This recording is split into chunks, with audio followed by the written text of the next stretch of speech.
Hi, everybody. Welcome back to Diamonds and Dice.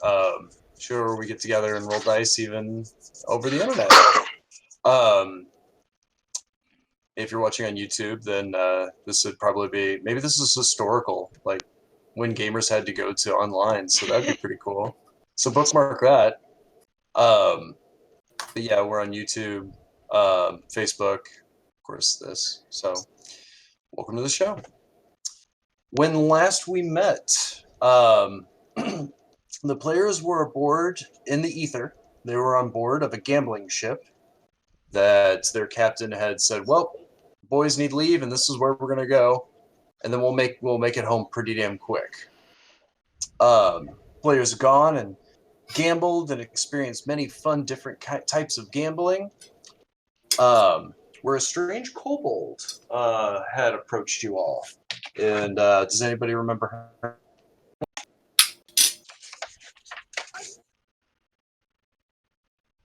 I just remember her being annoying. She was not annoying. It was. She said nails every 5 goddamn seconds. She's very good, Amanda. You're gonna get inspiration, which Snails. it was trying to invent something with the nails thing. I know she was. I tried to investigate it, but I failed that check. Maybe it had something to do with something. Who knows? Well, she brought up Vorig and the nails. Well, what as far as that whole thing is concerned, you guys had spoken with her where she mentioned that she wanted you guys to steal a chip, a lucky chip. Mm-hmm. And we got it. Agatha has it. Yep, and she asked you to steal this chip from the owner of the casino. Does anybody for inspiration know his name? It started Wasn't it with a like G. Gorn or something? Nope, close. Geth. Amanda, you Yeah. better give away that inspiration before I award it to you. I give it to Terry. Awesome. I took last time. You what? I said, haha, I took notes last time. Oh, that's not even fair to have notes. She asked you to steal from the casino owner, to steal his lucky coin. Many of the players had him hot about whether they were going to torture that poor kobold or actually help her out. She mentioned that she could, however, if you guys wanted, trade it for a wish, something that Zalaria and Haley very much wanted. A phoenix stone. Yep. Well, they wanted a wish, because a wish could obtain a phoenix stone. Yes. It'll probably steal it from someone else throughout time and space, but that's not your problem. But she also kind of hinted at something there. Vorig. So the players had gone, gambled away, and even risked their life and limb in various games to achieve. You what? That was a cough. That was a cough? Yeah. Yep. Man. Exhale. You what? I said exhale.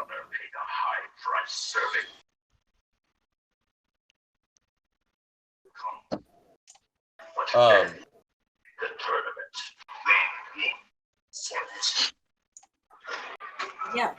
I risked a lot with that. Which fighting game is that you're playing? I'm not.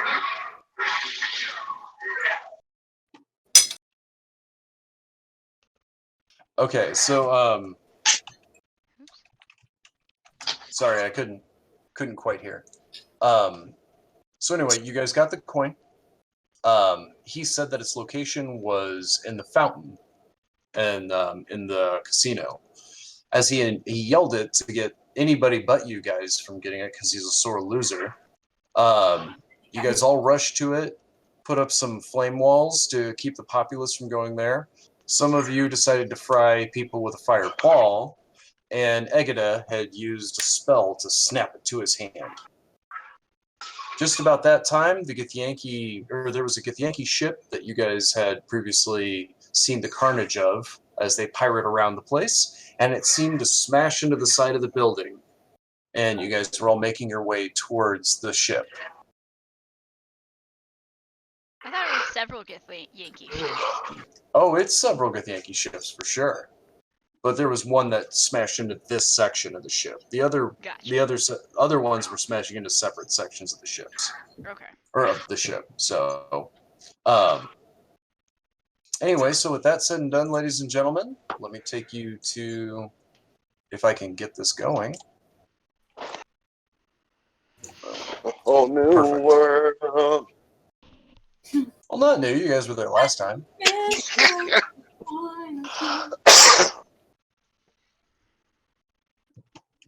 All right. So also, if I remember correctly, we had made it onto the ship, but No, Captain Dindo and the first mate were You guys passed all out see on that? the ship. No, I dimension doored onto the ship and came across it. I see it. I'm sorry, Landon. Could you say it again?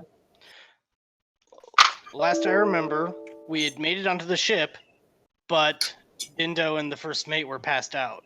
But now Amanda's saying that only she made it onto the ship No, because I dimension doored. Yeah, you dimension doored to it, which we should probably take you off the map. Yeah, I'm like in the middle of nowhere. We'll put you, even though you're out in the middle of nowhere over here to indicate that you have inspiration. Ah. At least this is a good way I can think to do it. Yeah. Anyway, so, yeah, you had dimension doored, but who did you took somebody, didn't you, Amanda? No, I'm not able to take it. Okay, so Haley teleports out of there. Boom. But for the rest of you guys, And I was like getting the captain and the first mate awake and everything. I'm like, hey, wake up! We're under attack. Githyanki's here. We got to get everybody and get gone. you start to shake. As you start to shake, which one are you doing? First mate or Dindo? Dindo. You start to shake Dindo, and you look at him, and you notice that the back of his head, he's taken a bunch of shrapnel, and it looks like he's dead. Shit. You look over at the first mate, and you're like, I thought they were just sleeping. And you look over at the first mate, and you notice that there's a bunch of blood that has been trickling out the back of it, the back end of him as well. Oh, shit. Fuck. Oh, no! How far are we away from the ship? You guys are on the casino. I know. I'm on the How long will it take us to get to the ship? It would take you guys about 3 rounds, and there's a bunch of panicking people as well. And if I remember correctly, I was told Turth is carrying someone. I'm carrying. No, I picked up the kobold. Okay. Only because you weren't there to pick her up. I assume you would have picked her up if you were there. Oh yeah. But since you weren't, I picked her up. Okay. And you know what? Turth is going to go into a rage with all the panicking people. Okay. He's going to sprint through people to get to the ship to make a path for everybody else. Okay. So looking at where you are on the map, you've got the 2 walls of fire and everything else. The people are just starting to panic as it's smashing through the ship. And it smashes right here. I don't have a graphic for it, I'm sorry. It smashes there. Yeah. Yeah. We got to go. How do we get to our ship? Basically, the opposite end are over here and here. There and there. Mm-hmm. Okay, so Wait, where and where? Sorry, I missed. That's okay. Basically down here. But the ship is here. Okay, so we have to go past where the ship hit to get to our ship. I turned it on. Yeah. Okay, cool. So I'm going to run around this wall of fire.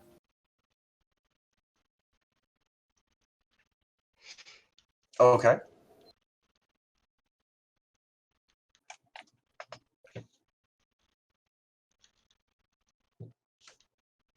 Okay, that's 40 feet of movement.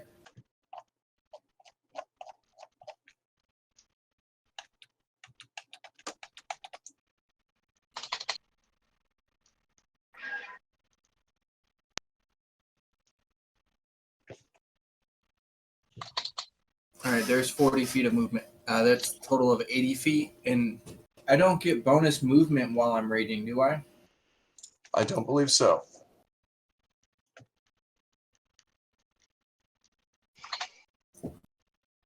I mean, I don't know who's going to follow suit, but I'm there. Actually, no, I'm going to take 10 feet off. That way, actually, 20. That way I don't outrun everybody.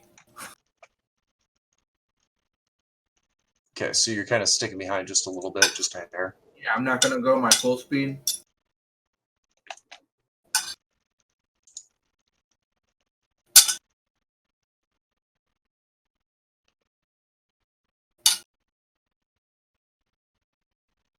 Okay, so that's what Turth's doing.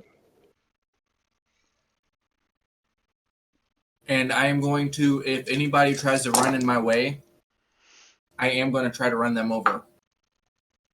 Like, Okay. Just completely plow them out of the way. Okay, go ahead and make me a an athletics check, a strength check, or an well, yeah, either one of those, not acrobatics. You said strength or athletics? Mm-hmm. Obviously, athletics are going to be, or acrobatic. Yeah, god damn it, athletics. Are you okay, Played Zach? in no shit, man. It's been a little bit of a rougher day, but Nat fucking 20.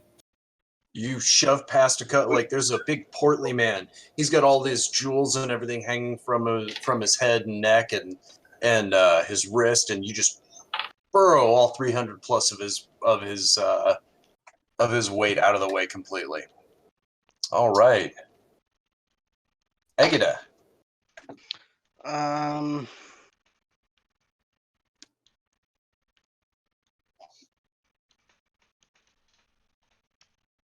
If I'm carrying this kobold, can I still dash? When you're carrying somebody, it's half. It's unfortunately it's half your movement. So The kobold is like 3 feet high, though, isn't it? It's like 40 pounds. Maybe. that's true. He's Yeah. not. My strength score is 19. Yeah, she's not necessarily struggling either. Let's just reduce it by 10. By 10? Yeah. There. That should be good. Coffee.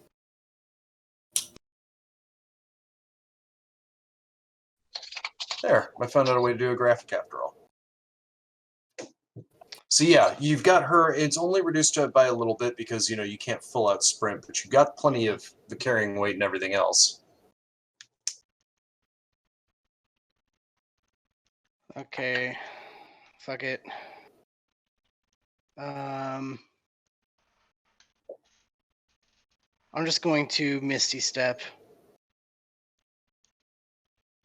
Spooky. right here. Poof. All right. Oh, hello there. You can still move with this too if you need it. Mm-hmm.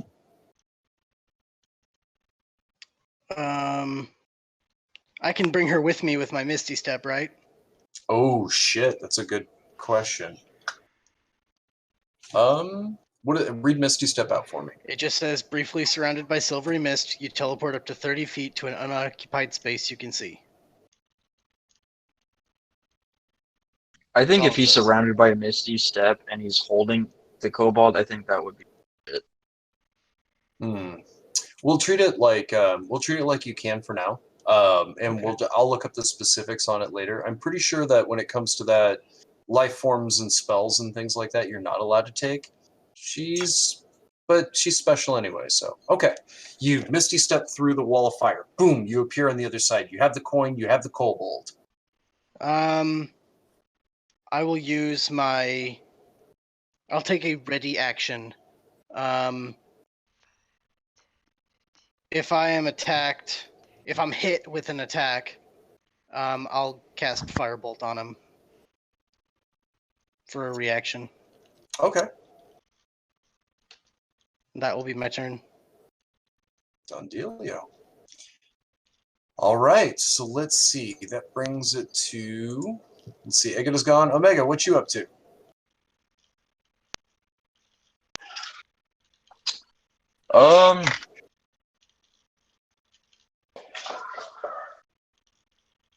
Okay, so seems like everybody's all split up right now. You're like right next to Igida and Jules, and Tirtha's not too far away from you. Yeah, I see it. I just don't. All right, I'm gonna move up here, and I'm gonna draw my pistol sword.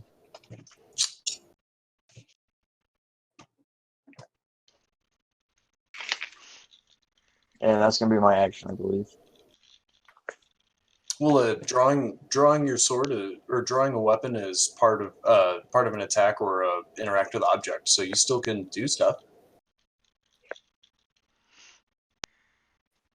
You still have an I mean, action and a bonus action if you want, or you can hold the bonus action in the action, or the action. I mean, I'm not entirely even sure what we're fighting right now, Mm-hmm. so I don't know where I'm supposed to be going. You know? Gotcha. We're just trying to get out of the casino and back onto our ship. You can Oh, okay. you can hold an action to attack something that seems aggressive that comes into view. We have to get Yeah, over I'll do here? that. Wait, how do I do this? Never mind. Don't worry about it. Wait, are we under attack? Pretty much. Pretty much. Mm-hmm. So, with that said and done, Mickey, what are you doing? I'm fighting Outworld in Mortal Kombat. You can't really see. He doesn't. I'm looking for an out.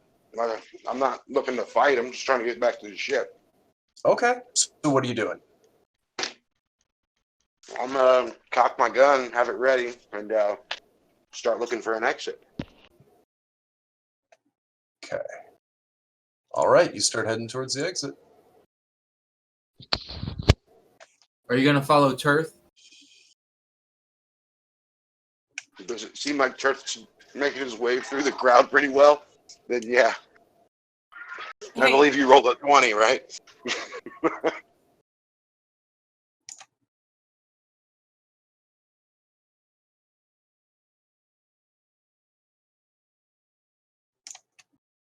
Okay. So Mickey books it. Cocks his gun. Also prepares. All right. The kobold is Egida, so we'll put that there. Zalaria, I believe you get a turn too. What are you doing? As Jules looks over and he says, "My love!" and he sees the fire through it, and he Yeah. starts walking through it. She's just gonna be like, just wait there, it's fine, and I'll just use my action to dash. I had that pulled up. Hold on. Because I think that means I can move up to 60 feet? Yes. It's like Yes. using your attack action for movement. Yeah. Mm-hmm. So basically, but she's gonna go right behind Tirth, and she's just gonna follow him out. However, did we all check weapons here? Because I don't think Zalaria has her spell pouch. No, Oh, yeah, that's right. So I guess I would draw my dagger. Oh shit! Yeah, Look. because you held it out. I left all my shit on the ship. That's what the first thing that I would be doing after I noticed Dindo dead. Okay. Did you have the spell components necessary to Misty Step? I think it's just verbal and somatic. It's only verbal. Oh, even better. Yeah. Okay. So yeah, Zalaria, you run out there and you realize the thing about the weapons, so that they were at the weapons check. Yes. So she'll kind of yell to Tirth, Omega, and Egida, and just be like, "Did you guys check your weapons, or do you have them?" And also, where is weapon check? I forgot where that was. That's okay. I can show you. It's down here. Okay. It's right next to where everybody's being attacked. Cool. Awesome.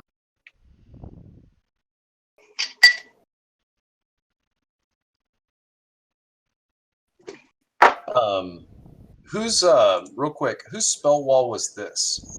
That was Jules. Okay, that's what I thought. So what else you doing with your turn there, Zalaria? Honestly, okay, so I think when I counted that, that was only 45, and I think I can do up to 60. She's gonna want to try and get her spell pouch. So she'll just move to about right there, and she's gonna head towards weapons check because she has to have her spell pouch to do basically all of her spells. Okay. So let's see. Mickey's fireball went off like a turn before. Okay, so we got all that going. Jules is going to go ahead and take the wall of fire and basically put it out in front for just a brief second, and then you're going to see it just wisp. Hold on, let's see if I can do this. It's just going to wisp by and slam into the side of the ship. Kills a couple of low-level Githyanki, but none of the warriors. Some of the warriors just like kind of duck down in time as pre-rolled. So he smashes it through there and he says, "What's the plan?" Get our stuff, get to the ship. Hopefully alive. Bold if you just assume we have a plan. Do I look like a man with a plan? You don't look like a man at all, but Artie is like completely against plans. Wow. no, Damn, Zach. I just mean your technology. You're made from a technology that was before, like during. We can discuss this later, Omega. I'm just giving you shit. You're aesthetically incredibly masculine. I pale in comparison, and I'm not very good at this. So that will be Jules' turn.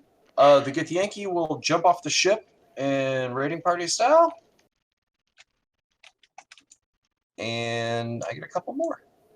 Boop, boop, boop. This woman right here, this unfortunate woman that I just pinged, one of the Githyanki jumps off the ship and just totally impales her with this silver sword. Boop. These two That's guys. unfortunate. Yeah, no joke. The two guys over here also get impaled with it looks like a bow, like a giant crossbow or a ballista attached to the ship, and it charges up with some kind of energy, and it fires what looks to be like a buzzsaw that is basically being heated on both sides and made thinner. So it heats the metal and expands it out to where it's so thin and so light, it moves like you know what a railgun does? It takes a piece of aluminum and it fires it at like a fraction of the speed of light. And it can tear through anything because it's literally so thin and so fast. Basically rips through the bottom of the ship, this floor of the ship, impales those two guys, and they're just a thin red mist. The fountain starts bleeding. As these Githyanki, I can do this. They look like that. Okay. Oh, they're scary creatures. Gross. The wild Githyanki come off, and they're wearing like, you see they have bones in their hair. Some of them actually have skulls woven into their hair of various species. A total ravenous, marauding type of people wearing grisly trophies, and they just start screaming out war cries and start charging everybody down. They go behind the weapons check. They tear up that guy. This guy actually got a couple hit points on that guy, which was impressive, but did die in the pre-rolled. Raiding all the shit. Right. Which I forgot to put their bars up. I feel great. So that would be their turn and preset. So that now we can get to the fun of initiative, shall we? Ladies and gentlemen, roll me initiative. Huh. That's an 11. So that'd be a 28. Yeah. 14. You could definitely do me the favor of placing that in chat. I'd greatly appreciate it, kids. 4.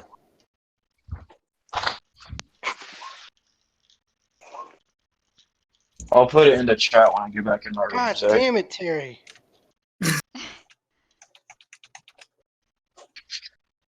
These two.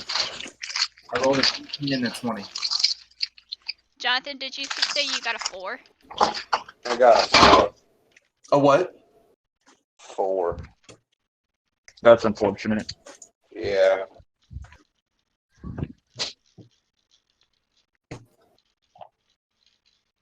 Hmm.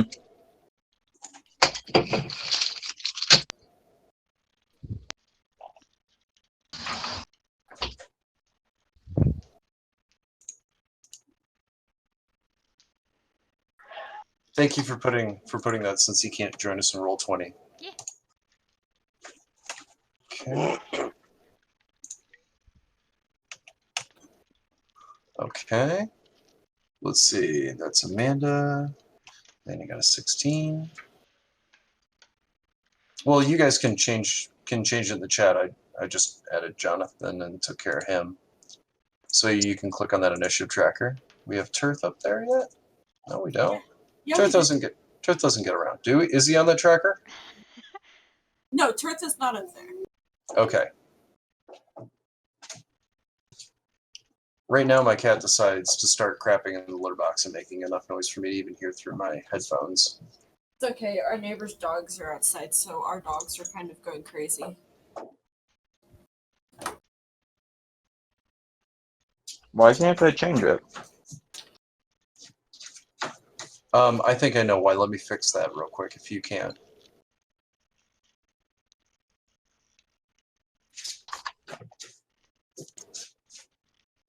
Okay, I think that's checked. Oh, yeah. Okay. You got it now? Yes, sir. Awesome. Much appreciated, guys. Oh, still says 0 for you. Josh had an 11. I'll toss it in for you this time. I don't know why it won't let you. And Amanda, 420 doesn't like me. I already changed my Turth. Okay, thank you so much. 28, 28, 16. Bad guys. Impressive. Larry and Omega. And Haley and then poor Mickey. And then poor Mickey. Yeah, that wasn't the best roll, man. That was not the best roll. But that's okay. So they get the Yankee They get the Yankee, hop off the ship. They fire those weapons that seem to use spells to bend metal. They have horrible-looking silver swords, and they'll hack people to pieces. One of them holds up the girl as she's screaming and just splits her in two with his two swords and starts like just writhing around in the blood, smearing it on her face. Hot. Bartholomew, you're up. Where I'm at, and those guys with the bars. So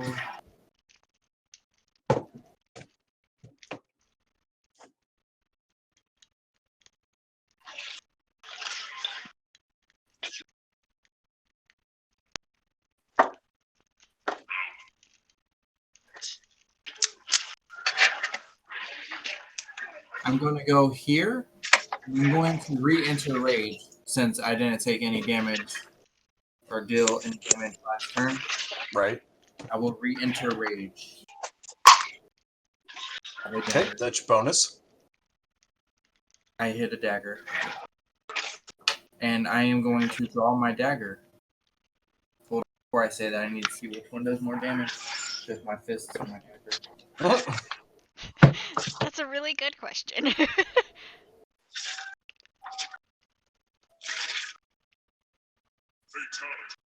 God damn it, Jonathan. What? Nope, I have no weapon to draw, so. Turn the TV volume down. It is down. I can still hear it. Well, take your hearing aid out, old man. If I can hear something I shouldn't be able to, it means I have super hearing, bro. You should be able to hear. How high are you? It goes off. I'm not that.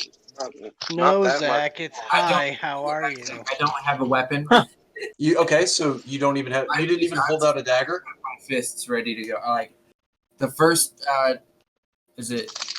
What are they called again? Like get me that Yeah. comes out to attack me. I'm going to uppercut it as hard as I can. So you're gonna rage and hold an action to attack him. Yep. Okay. All right. That brings it to Egada's turn. Okay, so you said that. Where's the weapons check again? So That is right here. Like, that's what Earth is moving to as well. Okay. BT dubs. That way everybody knows. it's near the bathroom. Yes, it's near the bathroom, actually.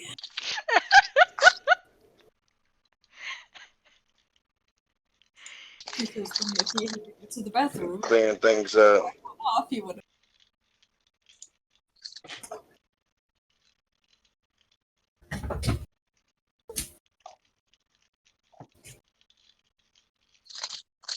Landon, did we lose you?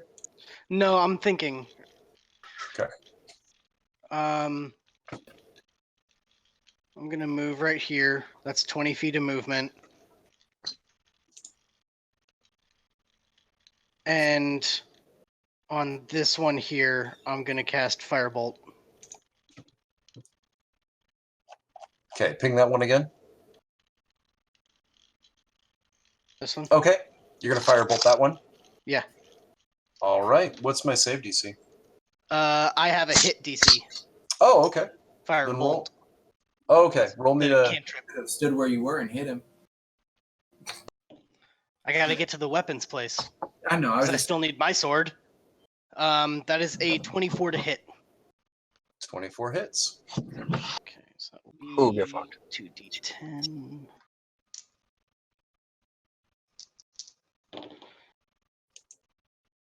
Five points of fire damage. Okay.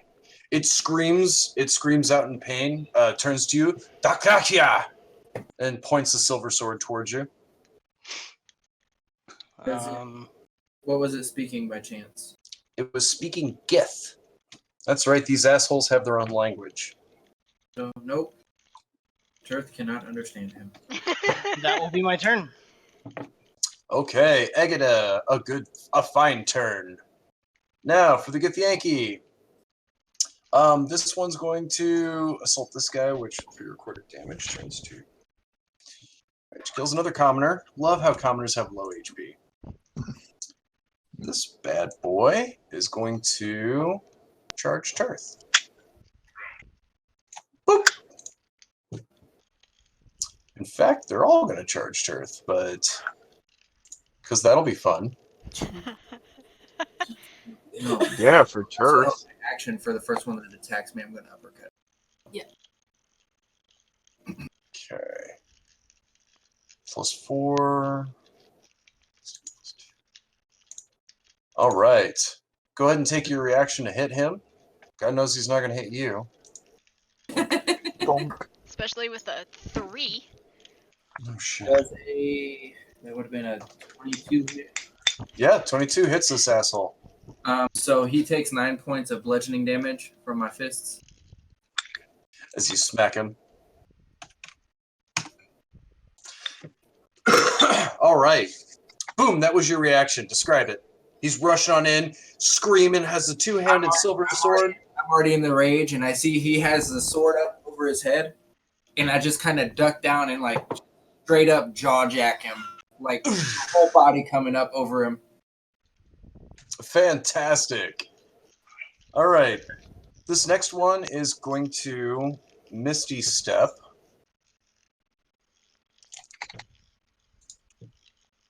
Double check something here.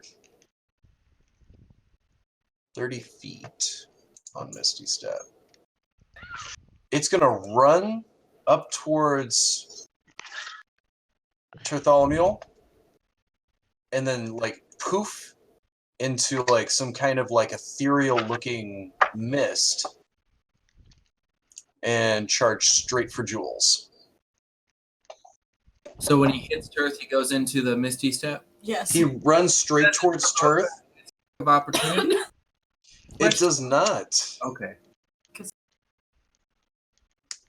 because he's not moving away from you. I got you. And then, so he runs straight for you, and then goes screaming. And he turns kind of like very much like the second Matrix, the Ghost Men, the Ghost Twins, Yeah. like that very white-looking kind of thing.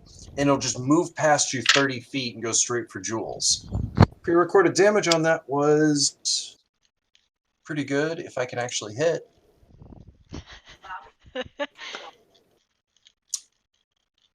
Actually, it actually does hit. So he does. Why'd I roll? I already have it recorded. So he goes in and he goes and stabs into Jules. And just when like Jules looks and kind of gets a squinty eye, he swings the blade over Jules' head, and it almost looks like he's trying to miss the back of his head. It looks really confused, and Jules just grabs the back of his head, and you see he's holding a silver thread, and he goes, "It's not enough damage to bring me back if that's what you're thinking." And the creature will just kind of look sideways, because that's not enough to cut a silver thread on a demon. I thought we didn't have silver threads because we were actually in the realm and not dreaming. You're correct, you don't. But that doesn't mean that other people don't. Yeah. Jules, on the other hand, is born. Oh no! He's born of demon kind, so he isn't really even of this area. I don't. Okay, yeah. So he'll.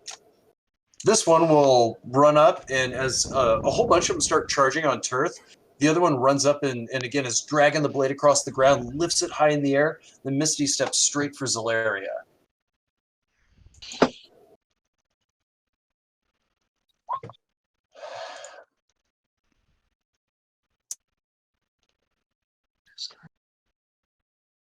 And 7 doesn't hit you.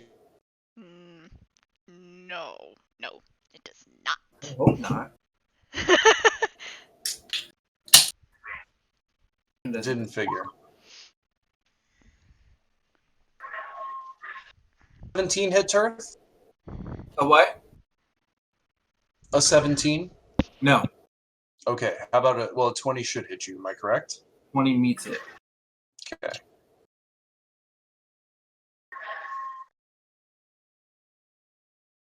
So 9, so that's going to be 4 points of damage because you're raging. One swings and misses you completely. The other one goes through and stabs into your leg to try to pin you down. Okay. Like I said, you only take 4 damage because you're raging. It kind of looks at you sideways. It's got 2 slits for the nose, kind of like the goblins from Lord of the Rings, but actually 6 feet tall and not 4 feet tall. Is kind of a way that they look, and it kind of look kind of like. Argh. Okay.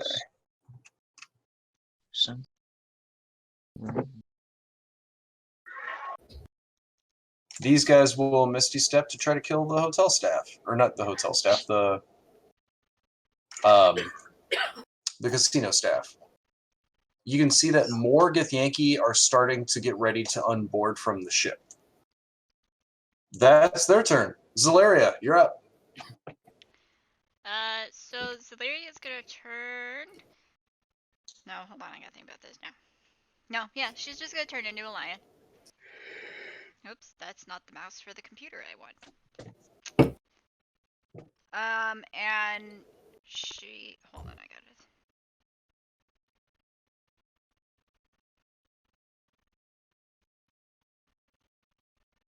Oh, well, that's fun information. Sorry, hold on. She's just gonna take her claw and swipe at that guy. Why can't I ping things? Press and hold. Press and hold? Mm-hmm. Oh, I was double clicking. Yeah.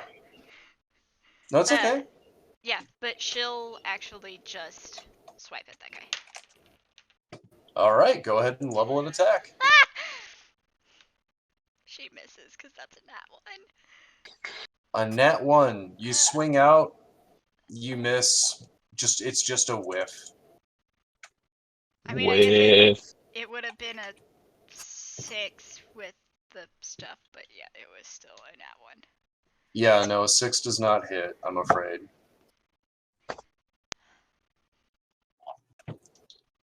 I'm sorry. That's okay. That's all she can do. Don't you have 2 attacks by now? Not as a lion.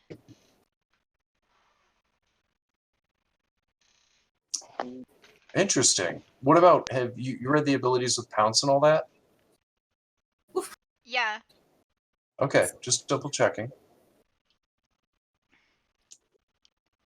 But like with Pounce and Running Leap, I have to move and then attack. The other Okay. ability is Pack Tactics, which gives me advantage if one of my allies is within 5 feet of the creature I'm attacking, but that's not the case. Yeah, just wanted to make sure. Yeah. All right, I'll go ahead and I'll load up an image that we can use for that. For your new form, you make the attack. That's all done with Celeria. Omega. okay. So Here's the earth. Pretty sweet earth, you might say. all right, so I'm gonna move over there.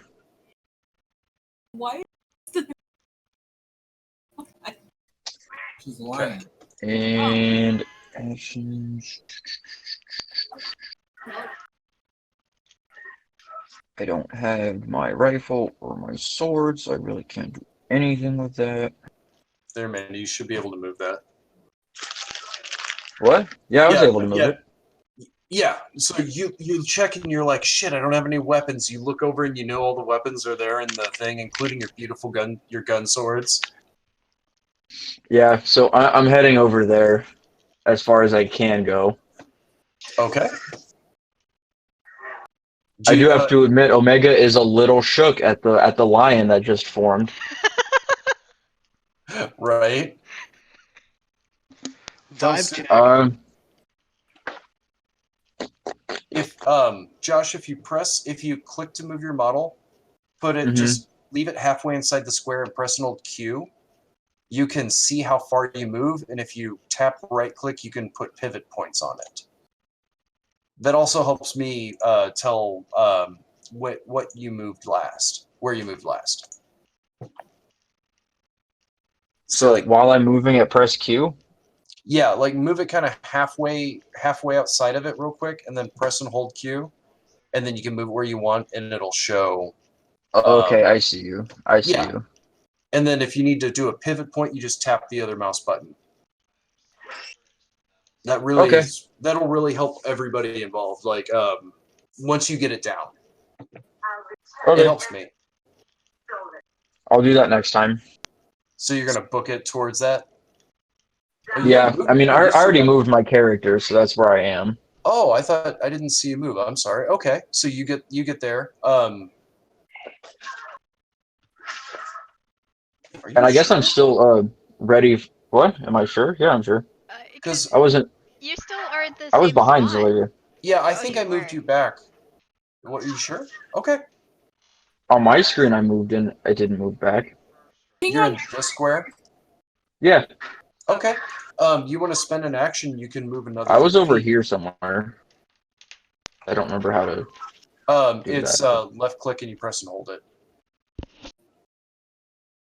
Yeah, I was over here. Okay. So that's about 30. If you want to spend an action, you can move another 30 feet. Yeah, fuck it, I'll do it. Bring it, man. Move that other 30 feet.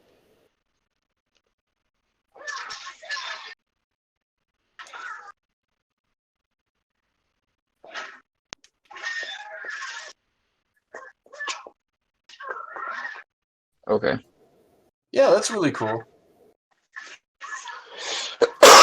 You come in contact with a Githyanki. So you know that moving away from it, you'll have to disengage or he'll get an attack of opportunity. She, in this case. Yeah. Okay. So what else you got, Omega? Is that everything? Bonus actions, etc.? I'll be honest. I gotta look at what I can do for a bonus action. Yep. Nope. Can't do anything for a bonus action. So that's it. Okay. Haley, you're on the other ship. You check and you look, and Dindo looks like he's dead as dreams. You take a look at his first mate. Same kind of thing. You look at the rest of the ship, and all the sailors are just kind of looking at you like some of them are getting up from being damaged. And you see like they're like kind of looking around like, oh god, the captain. And they like see it and they like kind of panic and look at you. So Haley's gonna be like, "Are they still here?" Who? What happened? How did the captain die? Why are you guys injured? He says, there's he points and it shows one of the Githyanki ships and it like looks like it's strafing and firing at the casino now, but you can see based on the angle that it had come by and it strafed and it had smashed into the side of the. Okay, so after that, I'm gonna be like, okay, everybody, I need you guys to be on high alert, make sure that nobody's going to attack us, and get this ship ready. We need to get out of here as soon as everybody else from the party gets here. Do you guys understand me? Do I need to do like a persuasion, diplomacy, and Persuasion would be preferred, unless you're trying to like order them or like scare them. You can intimidate them. It sounds to me like you're trying to rally them, so that's a persuasion. I'll do persuasion. I'm trying to rally them up. Yeah, persuade it up. I'm gonna use my Inspiration? No, it was gone.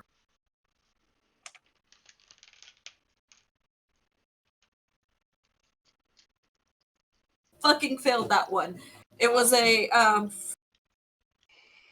10. Even with inspiration? No, it was cocked the first time. Okay. This, are you reading it or no? No, I'm not gonna use it. Okay.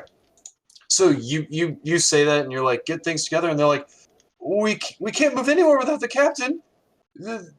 What?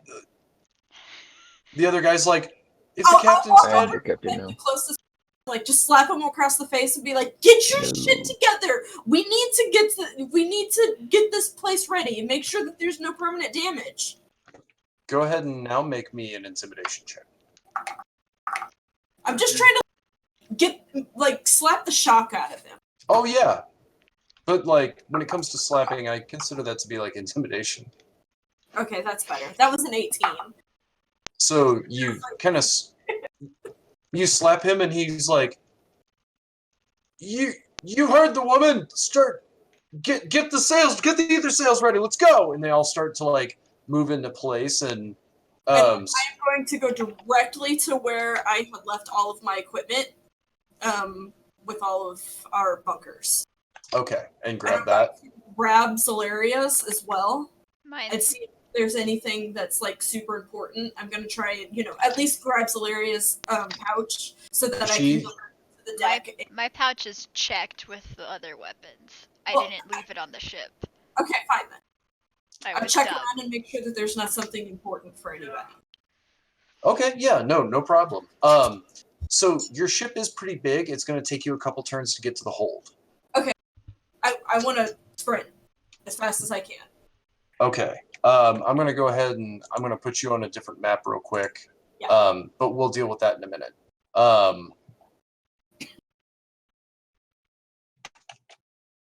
Okay, perfect. So Amanda, you're going to be change screens now. Do you see the top? Yeah. Okay, so the top ship is the top deck. The second is the below deck. You understand, right? I get it. Matt did something very similar. So I hate being compared to someone else. Okay. I'm not comparing you. I'm teasing. I mean, it could be worse. You could call him Kyle.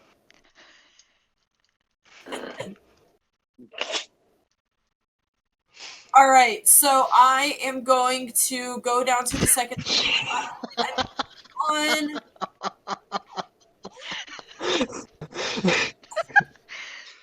I'm on the top one. I don't see the stairs to get down below. Right, I'll show you. So you see these right. Hold on, wrong button. See that right there? Yeah. Okay, I see. Okay, I see it now. Yeah, it's So- there's a guy standing in front of one of them, but the below decks are these right here. There's two of them. So this guy is the guy that I would have slapped. Yeah. And then 15.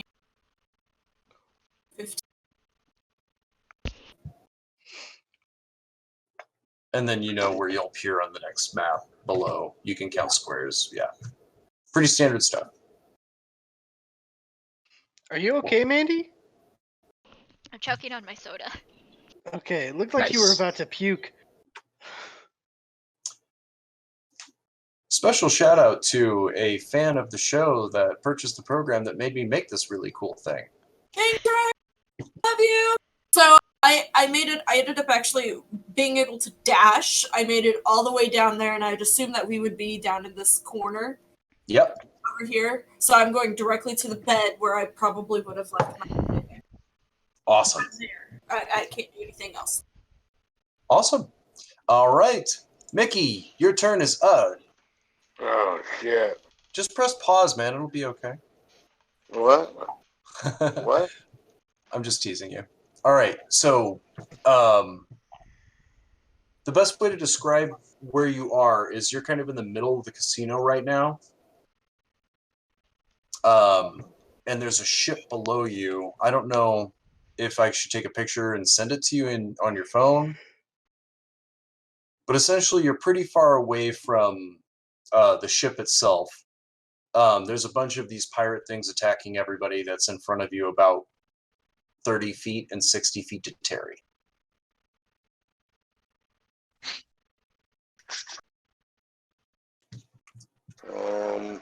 You did fireball a bunch of people in the other spot, and I've removed them from the map as of now. You killed an entire, basically, bar full of people. That's cool. But now, as you look at the situation, that's what you're looking at. 30 feet to Zalaria, another 30 feet to Bartholomew, and about 100 feet from the door that gets you to the other section that you can get to another ship. Pirate ship's about 100 in front of you, crashing through the other ship.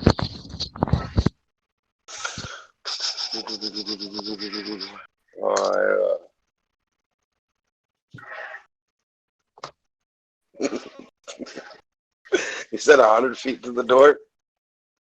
Roughly about, I'm measuring now. Actually, 130 feet, 26 squares.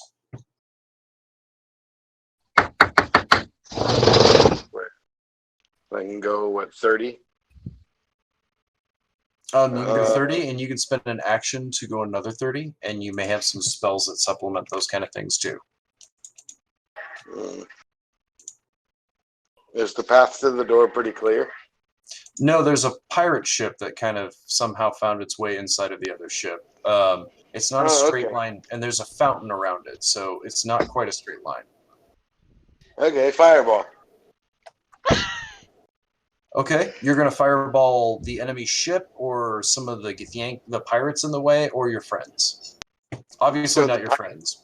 You know. Obviously not my friends. Yeah, obviously Right. not my. Probably, you know, the bad guys, the pirates that are from this other ship that's somehow inside the ship. Okay, there's two from a path that would be in between you and the thing, and there's a whole bunch of them jumping off of a pirate ship. Which group of those would you think? Wait, the pirate ship isn't inside the ship? There's not a hole in the ship? There's a hole in the ship, but this isn't space traditionally speaking. You guys can breathe in it, and it doesn't have vacuum. That's not how the ether works. Okay, so the direct threat is where I'm putting my fireball. Okay, I'm going to guess that means here. Does everyone else agree that's probably a good placement of it? Or maybe there? Where you had it the first time. Yeah. Okay. Just flip a coin. Blast that. All right, you want to describe your charging up the spell and everything cool to it, and then roll as I roll for a bunch of Githyanki. You're gonna roll for what? Do you want to describe your fireball? Yeah, How it goes down? typical Dragon Ball Z style. Okay. Big explode. Much explode. Big, Takes his big, entire big turn to charge it you up. know.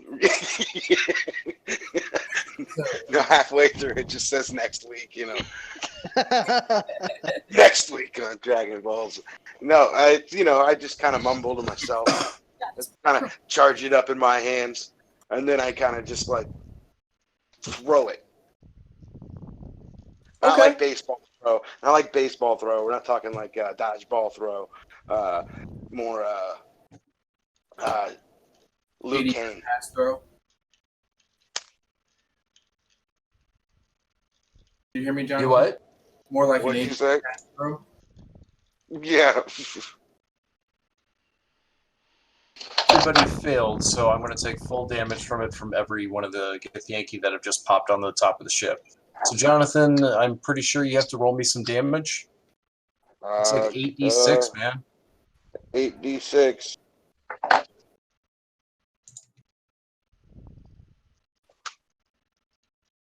Wait for it.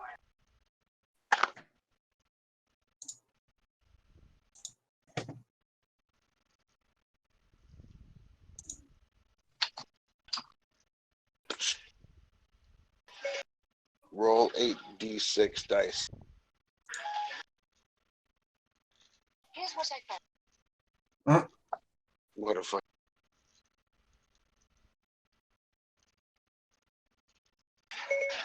Roll a d6. 6. Roll a d6. Rolling. It's 1. It's cool, Jonathan. I got it. Okay. Sorry.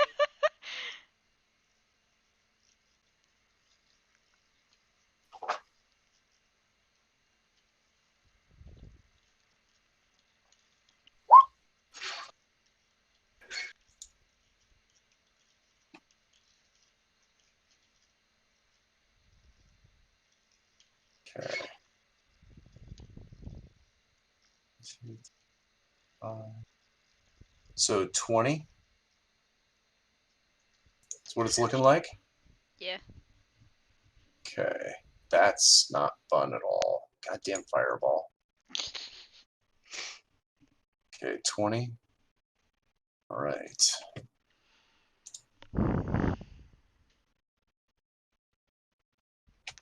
Hey, isn't it supposed to be 8d6? Oh shit.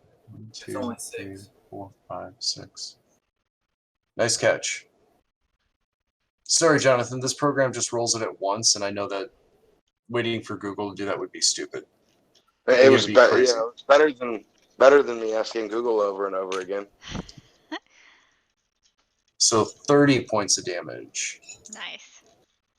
Well, you can ask Google to roll That's really so funny. many amount of did. d6. Also pulled I up like did. a dice roller, and he also got 30 points of damage for rolling 8d6s. Yankee. You guys can see them, right? Nope. You just saw a big glowy screen. All right. Uh, And one guy rolled a 1, so he's going to get completely vaporized by Mickey's badass fireball. Yeah. Awesome. oh, rest in Okay. peace.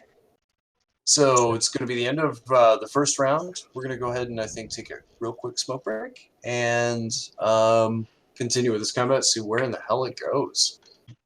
We'll be right back. Oh, okay. Let's go. So welcome back, everybody. So turn around 2. You get the Yankee ship smashed in. Everybody did a bunch of crazy shit. So now the only thing is I forgot Jules' turn, but I looked at the pre-roll. And he's going to go ahead and throw this guy 200 feet Yay! this way. He made That it bitch got 95. yeeted. He made it 95 feet. So 95 feet, he's got 100 divided by 10, so he's going to take 10d6. Damn. And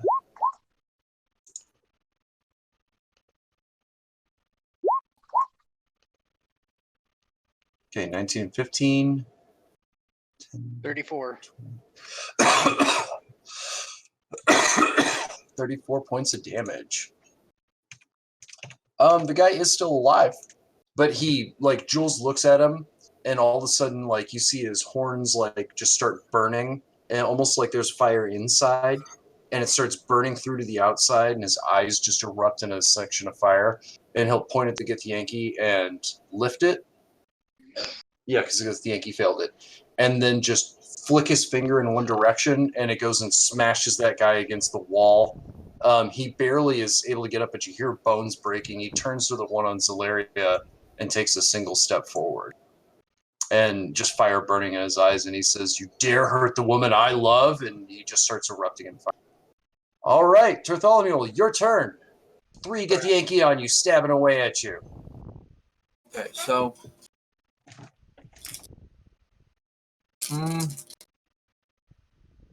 the one I hit before, since I had just uppercutted him, Yeah. I want to come with my left hand, and I want to hit him right in his diaphragm, Oh. trying to try to knock the wind out of him. Bring it, man. It's a shame you have inspiration. I'd give you inspiration again. 30. A 30 will hit anything in the game, I'm pretty sure. 19. I think the Tarrasque gets hit. Okay, so I just hit him. I mean, he's gonna take 9 points of damage. Did you include your 2 points for rage? Oh no, I did not. So that would be 11 points of damage. Boom. And then I'm gonna He sputters and you see he loses breath. He's like, oh. I'm gonna straight up just as he's like bending over, I'm gonna come across with a right hook and hit him with my other attack. Good description, man. Oh, bring it. Would be an inspiration all over again.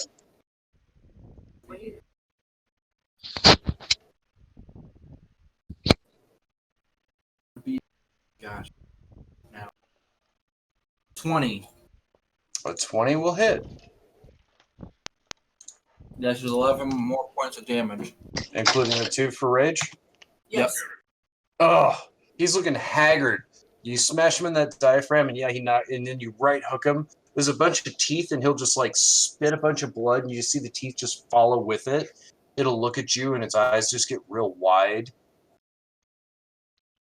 That your turn? And bonus action, I mean. Yeah. That is my turn. Awesome. All right, Egida, it is your turn. I'm listening. I just need to check on the dog real quick, but I am listening. Okay. I'm going to hold on. I'm basically moving there and then down there. I couldn't get the track thing to work. It was being weird. That's okay. And then I'm going to cast Magic Missile at a 3rd level. Ooh. Nice. Who are you casting it at?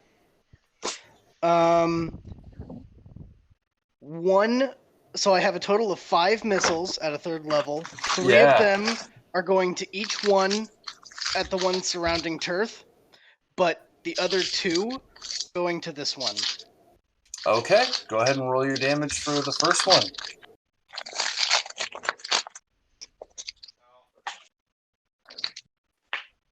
Josh is opening up snacks. Yes, sir. Or rolling a joint, I can't tell. Okay, so this one takes 5. This one Ugh. takes 5. This one takes 2. And this one takes a total of 5. The one in the corner takes a total of 5? Yeah. Okay. Do you want to describe it? I basically run over. The kobold is still kind of slung over my shoulder. And as I get there, I look around at all of them, and then I just kind of twist my finger, and a magic missile will come out of each one of my fingers and just kind of spiral out and just zap each one of them like a dart. Not bad, man. I'm going to go ahead and give you inspiration. I love good descriptions. A description whore. Good job, man. Damage has been recorded. What else is I going to be doing? I think that's all I can do. It's okay, man. It's now the bad guy's turn. This one is going to rush you. You can make a 30. Those guys will all attack. That one will attack. This one is going to run and then teleport here to try to get Zolaria.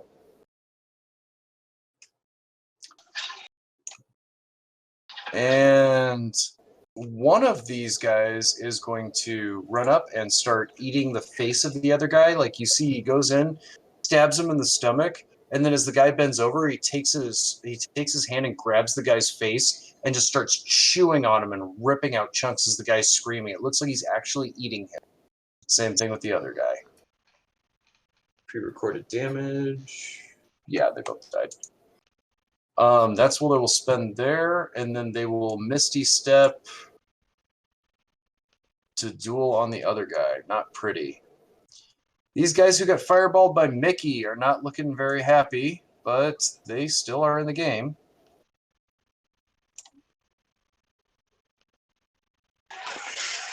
They'll charge down Omega.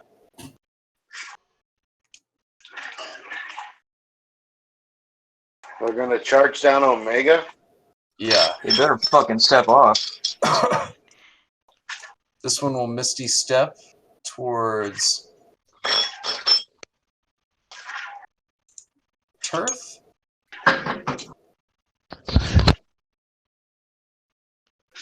That one will run in Misty Step. It can actually make it. That one will go over to Omega as well. This guy is going to shit his pants. He doesn't know whether to attack Jules or the lion. I'm going to go ahead and attack the lion. Mandy, does a 7 hit you? I doubt it. No, definitely not. Boy, I'm so incredibly shocked. The other one is going to not use a silver sword, but he's going to throw a silver dagger. Does a 17 hit you? Nope. It throws the dagger and it just whiffs clean over your head. With Okay, we're going to roll against Egida first.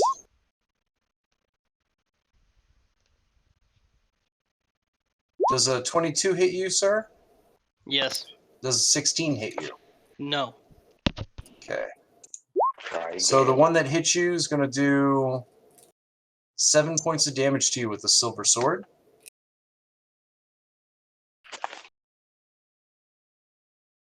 Okay. Okay, Turth, you get 5 attacks against you.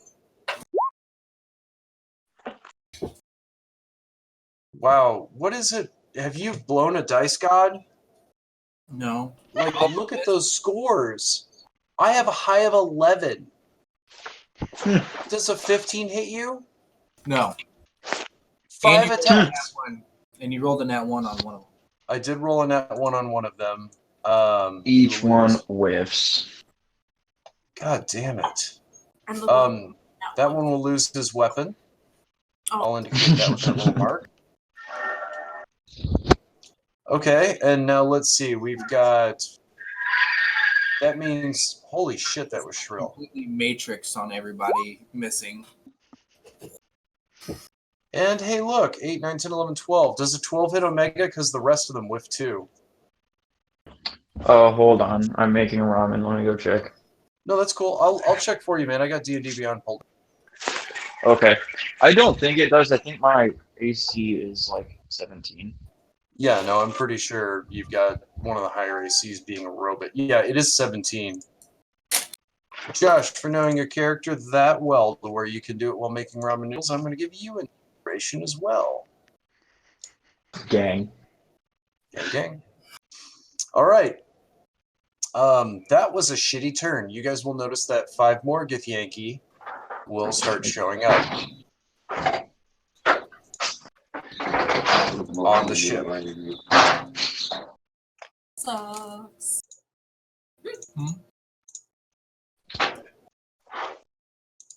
Well, hold up. I think you're gonna have to move that. Oh, yeah, the thing? Oh. No, I was talking to Jonathan. Okay.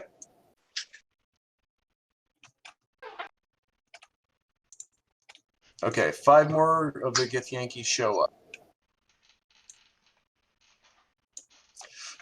All right, that was their long-ass turn. Oh, I forgot. No, I attacked Zalaria. God damn it. Zalaria, it's your turn. What's that?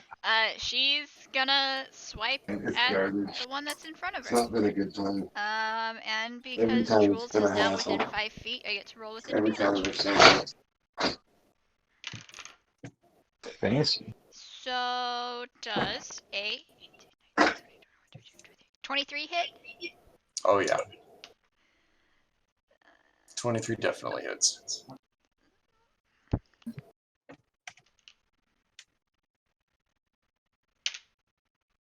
well, that sucked. That's 5 points of slashing damage. Nice. Want to describe it? She just roars and slashes at him with her claw. Nice. You like the picture I chose for that character, by the way? I do, I love it. Making sure. Okay, boom, you slash it and it leaves, it scratches into its skin. The creature bleeds a different color. It's, I don't want you to think of like a green, like alien green from like every movie. I want you to picture more like, almost like a sap kind of green comes out of it, slowly oozing instead of swiftly oozing out of it. Gross. Like a darker green, Gotcha. kind of ichor. All right, after Zalaria's turn is when I'm going to start taking Jules' turn, because I'm sick and tired of missing Jules' turn. Get Yankee, because I don't want to use the pre-roll for it. Okay, that's cool. He's going to go ahead, and the guy started running back. He's going to go ahead and do it again. And he lifts a hand and he says, "Not my wife!" And he'll lift his hand and throw him against it. Because let's see. So it takes 10. Okay, that's 1, 2, 3, 4, 5. 10. Okay, cool. So what'll happen is he says that as the other one's running back up and it's got its sword poised to like ram at you the next turn. He says that and he takes his hand and he reaches off and you see the Githyanki just stops, lifts 5 feet in the air, and then he just kind of flies straight back. But this time he'll go up at an angle. He hits like a very high section of the not the ceiling, but like the wall, and then like that obliterates him into just a puff of fine red mist. You hear the wet smacking sound of meat hitting the end of this wall, and then when it falls on the ground, it just it just erupts into a bunch of gore. Gross. Yay! That's his spell for the turn. All right, Omega, your time to shine, bro.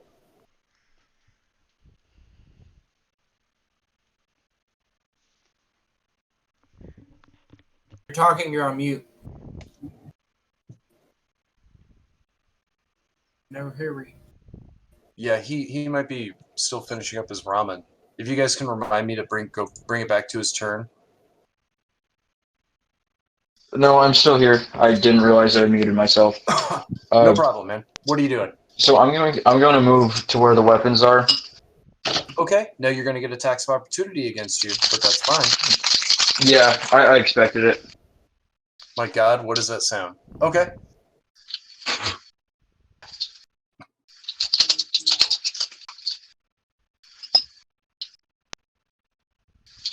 Ooh, that's a hot bowl.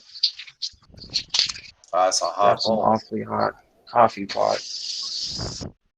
I doubt a 16 hits you because a 17's your AC, so they'll all swing on you and miss. Describe how you Matrix get out of here and move your character. All right, so I'm gonna like do the kind of like you're running, but you slide, and their swords just like kind of whip over me, Nice. and I stand back up and I keep running. You get inspiration for that, my friend. Oh, wait, Yeah. you have it. Never mind. Yeah, I give it to Landon if he doesn't already have it. I do already have inspiration. All right, Yeah. so I give it to Mandy. Okay. See over here? Here's where I'm kind of keeping track of that. I'm still in the kitchen. Give me one moment. No, not a problem at all. I'll go ahead and move you. Is that okay? Yes, please. Thank you. Okay, and then you'll have to spend your action to get to the weapons rack. But you're there. You're with the weapons.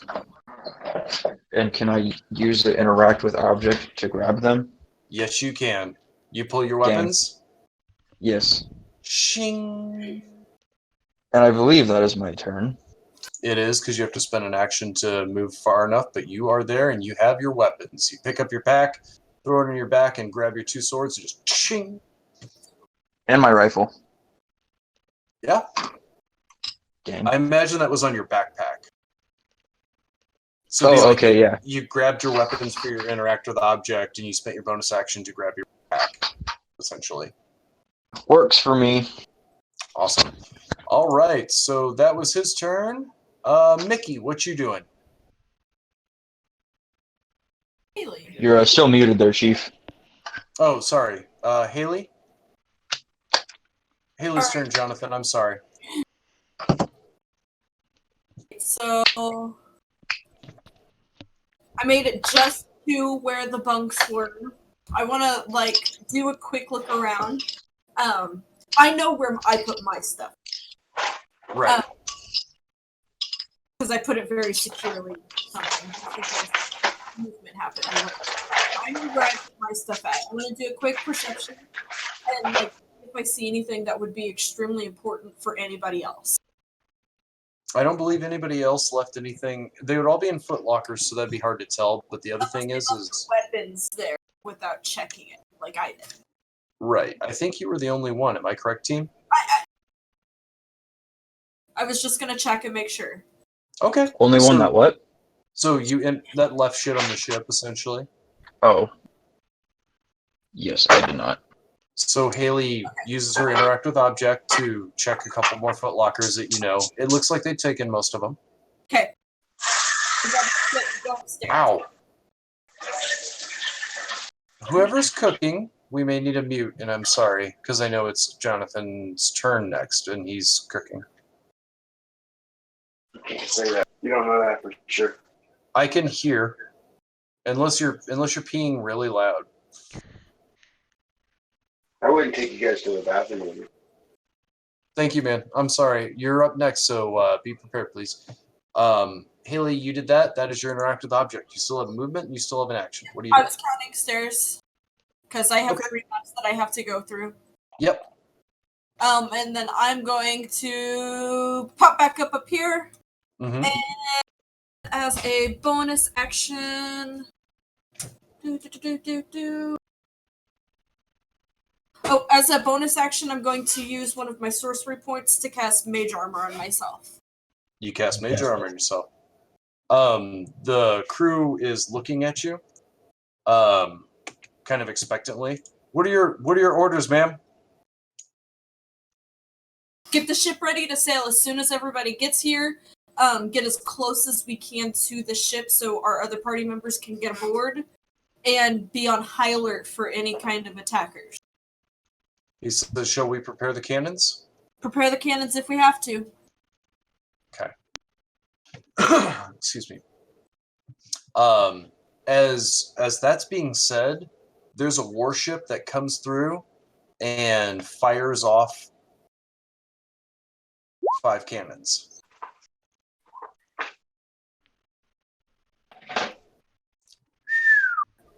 Interesting. So anything else you're gonna do? I'm gonna put that on cliffhanger until initiative. Nope, that was interact with object, move, and bonus action. Or I would assume that the perception check to look at the lockers would have been my action. Yeah, that was your interactive option.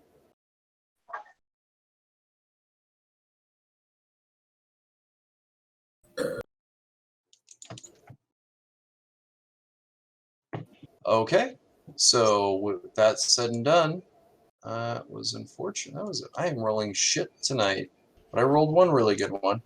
All right, we're gonna go ahead and bring it back to the casino real quick with everyone else, as we put that action on hold until the end. That should be pretty good. All right, Mickey. Now, sorry, man. I know you're in the middle of something, but it's your turn. I'm not though. Okay. Assume shit. Awesome, hombre. What you doing? So nobody attacked me that I attacked. You said they were still good though. Yeah, they got hit with a lot of damage, but they still jumped off the ship and charged towards Tirth and all them.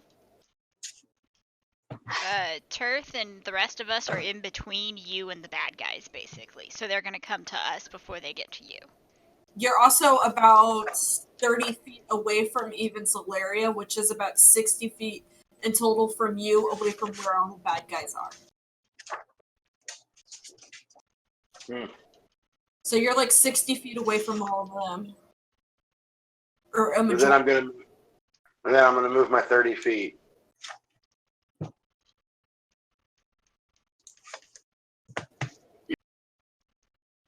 But there's actions. I mean, I'll shoot. I can shoot my pistol in that general vicinity.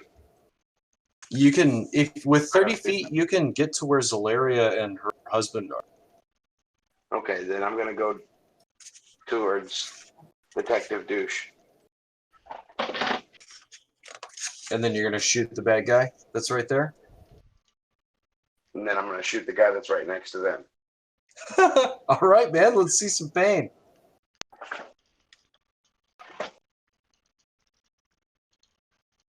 Shit. Yeah, I don't know. Where do I? Oh, look, I got a picture.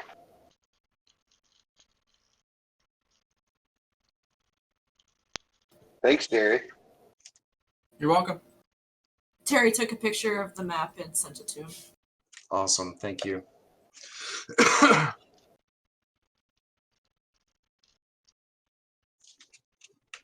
Okay, yeah. Be like that. We can. Man, He was so far.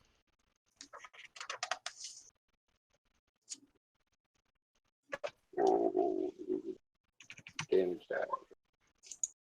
3.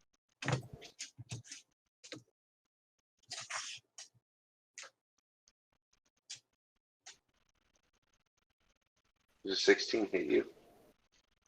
16. What am I supposed to roll for that? You roll a d20. Yeah. You add your dexterity bonus and your proficiency bonus. They should be at the top of your character sheet.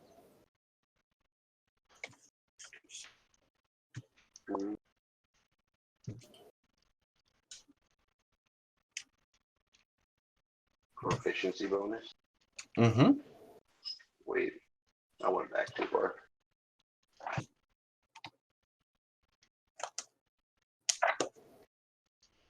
+5. And you said what else? Your proficiency bonus. Yeah. So at the very top on the left, yeah? Should be Yes. next to your movement, your walking speed. Yeah. Just +5. What's your dexterity modifier? +3. 8.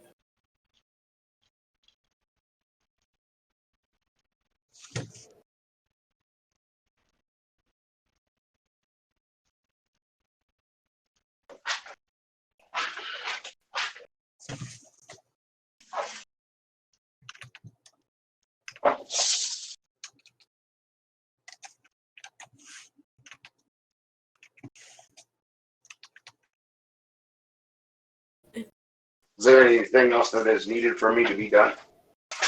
What did you get total? 8, right? That is your.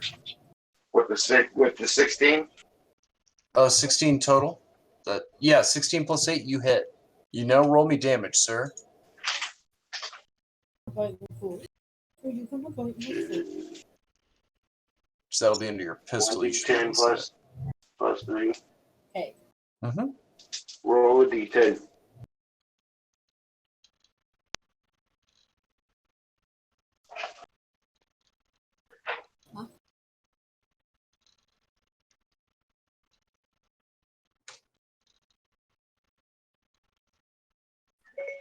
Roll a d10. Rolling. 10. It's 10. Nice. And then 11, 12, 13. So you snap off a shot, shoot him in between Jules and the lion-formed Zalaria.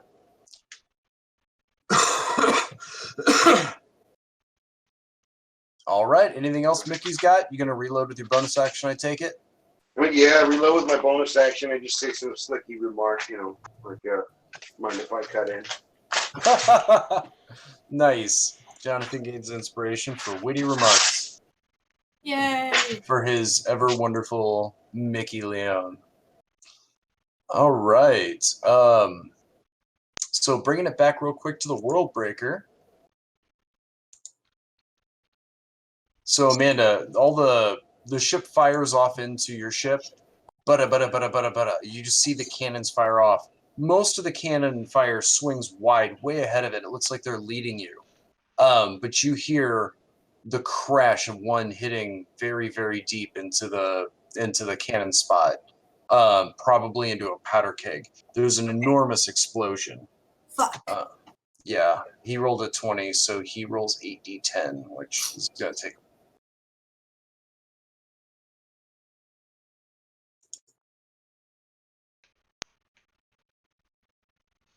Oh, is the ship exploded now? Not just yet, but that was pretty good damage. So let's see, we double dice. So 22, 24.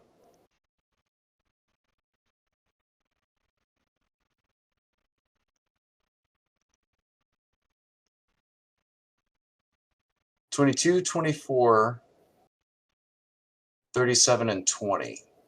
So that's a total of 2, 4, 5, 6, 7, 8, 9. That's 90, 101, 103.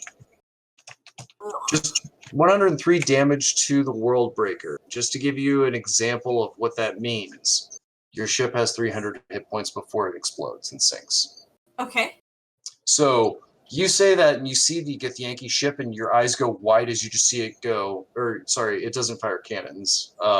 It fires the magic cannon. So you see all these buzzsaws get fired off from the ballistas and they thin out and then it just leaves tracers through the thing and you just see sections blow out. You hear Ben screaming. You hear a powder keg explodes from beneath the place. It's rough shit. And the Githyanki ship is leveling essentially out to broadside you is what it's doing. Okay. The guy says, Captain, we've taken some hits. We're exposed. Aye, copy. Make sure that we keep on board. Make sure that we can get the sails set to where we can get the fuck out of here. I think she means full sails. No, Yeah. Full sails, no. And then I'll yell down in the crate. I'll yell down in the crate, towards the crate. Everybody Make sure that if you can move, ready the cannons. Cannons ready! Douse that fire. You what? And douse that fire. Douse the fire, men! Bring in less of hell! And you'll hear like the little ding ding of the warning bell going, and they'll start to run to the kitchen to get the barrels of water.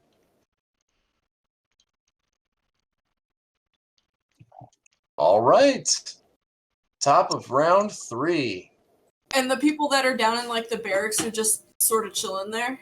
No, they're all gonna motivate. It takes a lot for me to move all them. Yeah.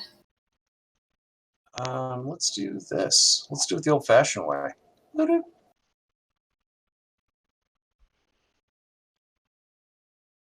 Oh, that's perfect. I can actually arm the other side of the ship just by sliding it up there. Noise. Cool.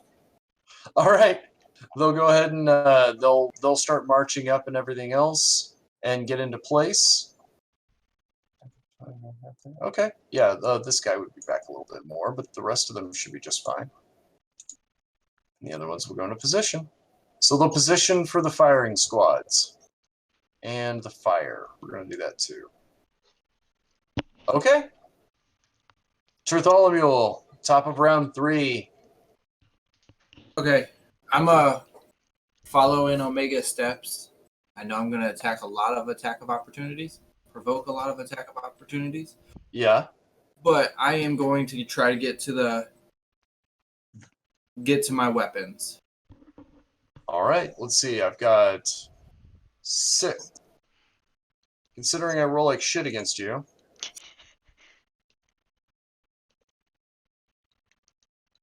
You got a nat 20 on one. And that's the only one that's going to hit me. Yep. Cool. That's awfully neat. But It it's would a be nat it would 20. be really funny if it was for this guy here who doesn't have a weapon.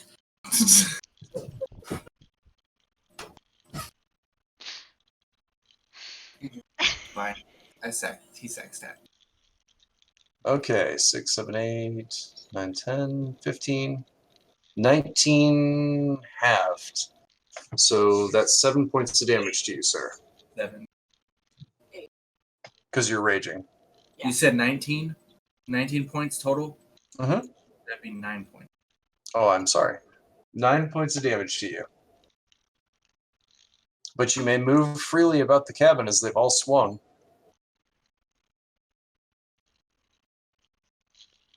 And no, it was the 5th one that did it. This one right here Yeah. was the one that got the crit. I'm here. Am I able to get my weapons from here? You take a look and you look down and you do find your orc double axe is placed right there on the weapon rack. And my greatsword? Your greatsword is right next to it. Okay, yeah, I'm going to get all my weapons. And I am going to actually ready my greatsword. Awesome. Looking back at them. All right. Egida, it is now your turn. You look around. Omega, does the slide roll and keeps running for his gear. Tirth just kind of does the same thing, kind of shoulders his way through. And you're sitting there staring, and you see all the Githyanki are all looking at you, ravenous. Shit. I'm going to do the same thing, and I'm going to run over here. Provoking attacks of opportunity, I know. Yeah, but it's only against 3. That's not as bad. And one doesn't have a weapon. Ooh. Yeah, well, you still provoke. He'll still hit you with his fist. Yeah, but it's not as bad of an attack, so. Right, he's number 2 on the dot. He's the one who hit you. With a 19. Just a flat That's- 19? No modifier? No bonus? No, he gets a +2 to hit, so... My 20. AC is a 22. He doesn't. Describe how it smashes against your armor, shield, etc. As I turn away, the 2 swipe at me with their swords and they'll miss, but the other one will just, his fist will go straight into my shoulder pauldron, and you just hear that hard thud, and I would imagine it would hurt, but he's trying to look tough in front of all of his friends, so... Nice. And then I'm gonna set Jezel down, right here, and I'm going to hand her the lucky chip and say, "Can this save all of us from these savages?" Let's see. So she takes a look and she looks and she's, well, Nails, yes. Give to me, please. I'll give it to her. She takes it. She goes, yes. Finally, after thousands of years, I have it. Nails, and she'll start to like press it to her chest, and you see it'll start to like glow ever so slightly. And it'll be the entire place will start rumbling ever so slightly. There will be like part of the ship itself as parts are like crumbling in and breaking all around you. You hear like ting ting things that are in pressure. All the people that start running, that are running from. Let's see if I can do it without doing it. Here, will run and bulldoze over the Githyanki. I'm gonna have to set them aside, but they'll basically run straight down and knock all of them prone. So now they all have the prone condition. I'm not marking it on all of them. The other group, as they're trying to escape and squeeze through, will go ahead and finish off one Githyanki as he gets knocked to the ground and they all stampede over him.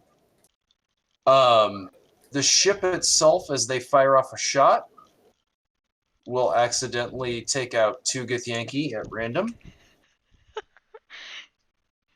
The pipe over here that feeds the fountain will start to spray and do an additional 5 damage to this guy as a water geyser. This guy will actually slip free and run the fuck away. Yeah, he can get there. Nice. He escapes his face getting completely eaten. And the ship somehow mysteriously continues through, leaving Githyanki to float, and eliminates the additional people showing up every turn. So that happens, that happens, that happens. Also, every one of you gets the effect of a True Strike spell on your next turn. She seems to be glowing, and you see as she does, and her eyes are opening up. All of the casino sound effects that are going off, like that have been all the gambling that's been going on, the people who haven't even reacted, immediately all of the slots and everything else seem to hit mega jackpots at the same time. And she looks up at you and she goes, "You've done a good thing, Nails. You've returned powers for me for so long. It's been so long. Alas, universe, the god of luck is back." Oh. And I'll have to And- find. Go ahead. With the last part of my turn, I'm gonna sling another firebolt. Who are you tossing it at? And remember, you have True Strike. At this one. That just gives me advantage on the attack roll, right? Yes, it does. Okay. So that's cocked. Does a 24 hit? 24 definitely hits. That will be 10 points of fire damage. 10 points of fire. It was this one right here, right? Yes. 10 points of And- fire damage. It is. And that will be my turn. Okay. All right, Agata. Interesting thing to have happened this game. Okay, so that's Agata's turn. Zalaria, it is now your turn. I'm gonna try and bite the one that's still in front of me. The fuck is that? Did you see That is the God of Luck. Okay. She does- turned into the god of luck. Well, she always was, but she'd been separated from power of the poker chip. If you guys would have kept the chip, you would have gotten the benefit of the lucky feat as long as you maintain control of the chip. And if you already have the lucky feat, you get twice the amount. Does a 23 hit? Yeah, it crushes it. You rolled with advantage, am I correct? Yeah. It's gonna be 4 points of piercing damage. Every little bit counts, Mandy. Every little bit counts. Is that how big the god is? 5, 10, 15, 20, 25, 30, 35, 40, 45. Yeah, she's gargantuan. Okay. She's obviously smashing, like, standing upright to not, like, crush herself, but... Yeah. I was just making sure. I was curious. All right, what else you got, Zalaria? That's it. That's all I can do. Okay. Omega, all of a sudden, the girl gets tossed the chip, and you see that the kobold erupts into a giant dragon. Not a gold dragon. Like, gold dragons look very like Chinese dragons, like Japanese dragons with the mustaches. It Right. looks like a completely different kind of dragon. And it's solid gold, and actually every one of the scales is a gold coin. That's It's got a couple other things, but we're going to skip description just because we're in the middle of combat. But you see that happen. That's pretty cool. All the Githyanki were knocked down. Other ones are floating, and you feel a good shot coming on as you have True Strike right now. Okay.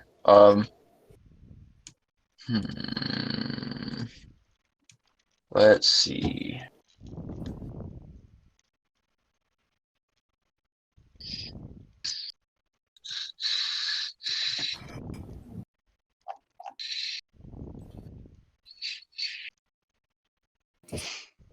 I thought I had something that I did not have. Okay.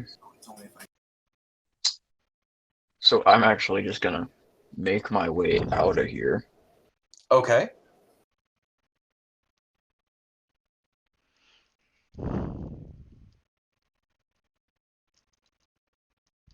If it would freaking work for me.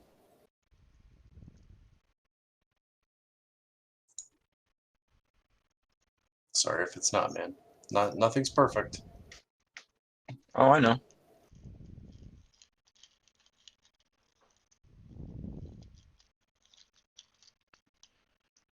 Okay. Nice. I'm gonna move up there.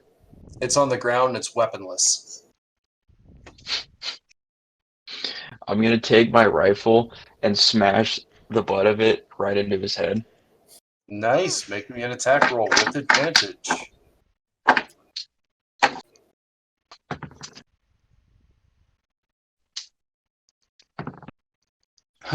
That second one was a nat 20. Now 20. You crit it. Damage.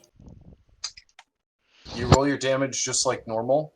Like if you're actually, you know what I'm saying? Like you're using the butt of your gun, so we'll transform it into bludgeoning damage. Assuming you want to do it like that. But you roll damage just like you're for your weapon, like normal. You repeat. Yeah, roll me damage. It's bludgeoning instead of cutting. However, you remember the special rule with that weapon. You want to take that back and just do it normal?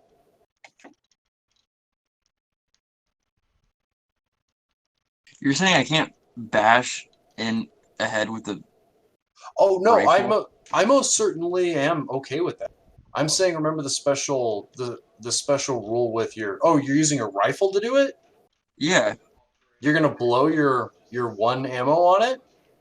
No, I'm using You're the gonna butt of it. bash it. Okay. Yeah. No, never mind. I misunderstood. I thought you were using your gun sword and you're bashing it with that. I was gonna say, remember when you roll a 20, you get to fire off the shot. Okay, I'm sorry. Yeah, you do. Go ahead and roll me damage for your rifle twice. What would that be for? Like, how Oh, would I? shit. Since using the butt of your gun and it's a gun, we're gonna go ahead and treat that as a D12 because it's two-handed. So smack. So 2D12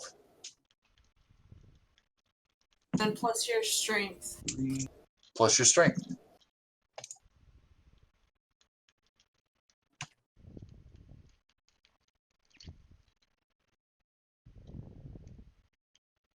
That's only 6 points of damage. Ugh. It was a damn good shot, but it's still, despite the power, like these creatures' anatomy, you're like, I'm gonna hit it here in the head and it should cave in. You hit it there and it's like, damn, their bones are more dense than I thought it would be. Well, in I would that case, use a legendary action to force you to reroll your damage. I can do that. Go ahead and do that. Reroll me damage. I spend my legendary action to let you do that. oh, that's much better.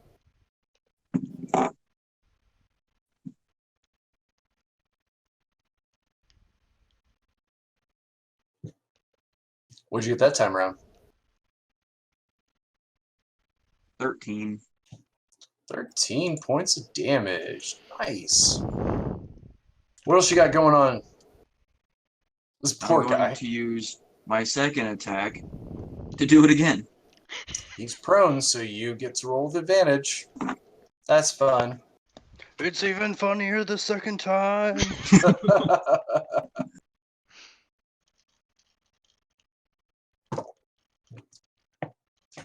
Oh. No, that one was actually really good too.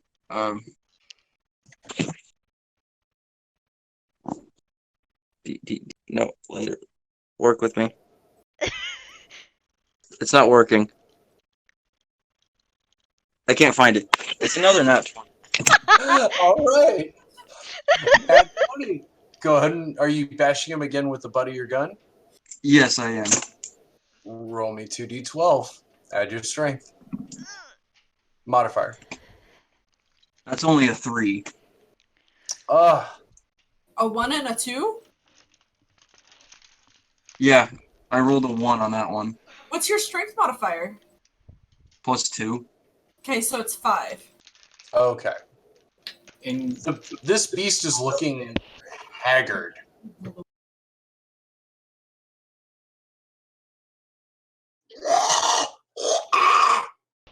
I'm sorry.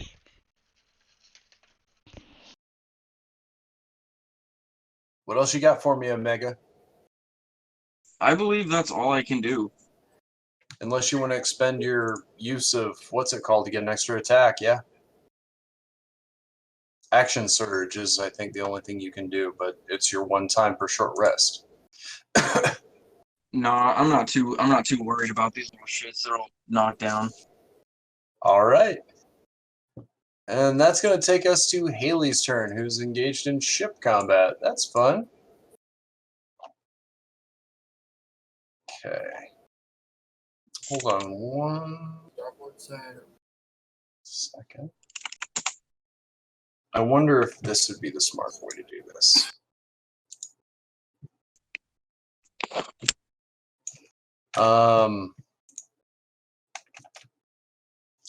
Sorry, everybody watching.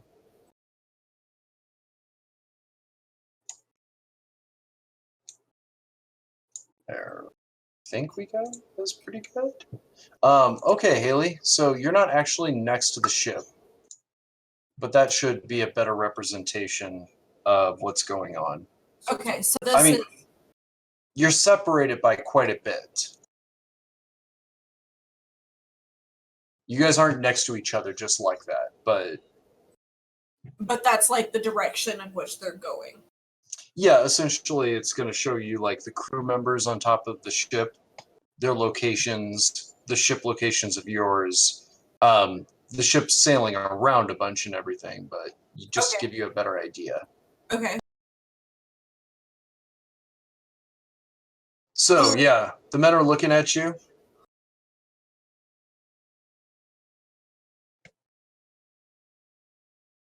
So there's like a different ship than what was attacking the other one, the casino. No, I use the exact same graphic and everything. It's the same kind of ship. Different ship completely.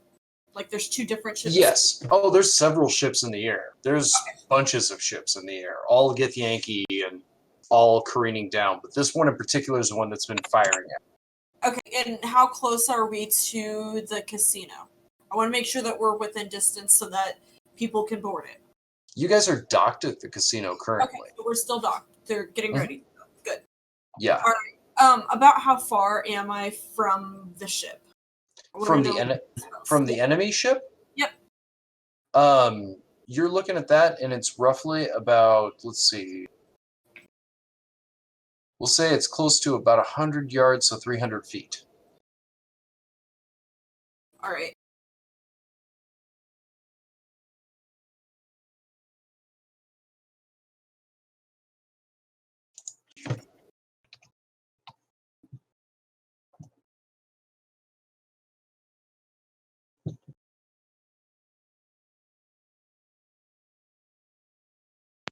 Did I lose you? No, I was thinking. Understood. You had visuals, so it changes ideas and plans and shit. No, I understand.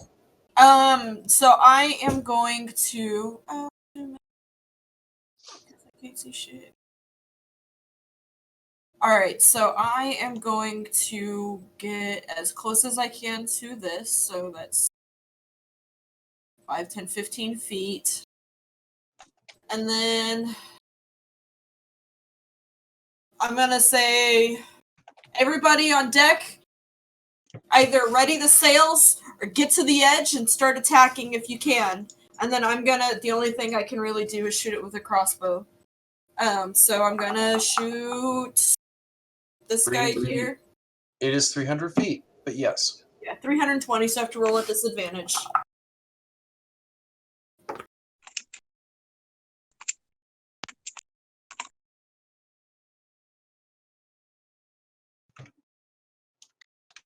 To hit. A what? 13. 13 does not hit him, no. Okay. What else you got? I'm just gonna make sure that everybody readies their shit, and I'm gonna go downstairs and say, go downstairs, order everybody, like, I'll go to, like, the landing, because that's about 15 feet. I only have 15 feet. Tell everybody, ready. They are on our starboard side. They say, cannons are ready, Captain. Shoot. They look at you kind of funny when you say the word shoot. Because it's like, it's like, oh, wait, you're supposed to say fire. But then the one guy yells out, fire! And they'll boom, boom. Amanda, roll me 5d20. No, this.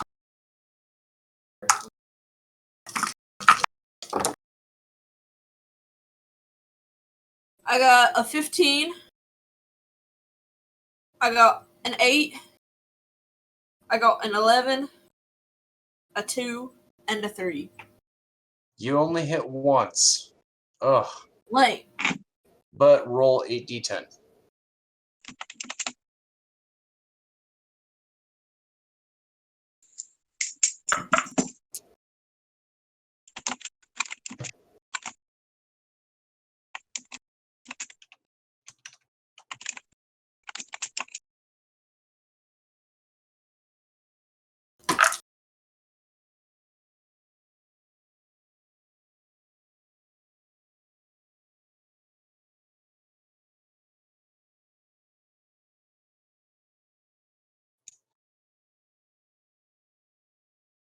Put the totals in the thing.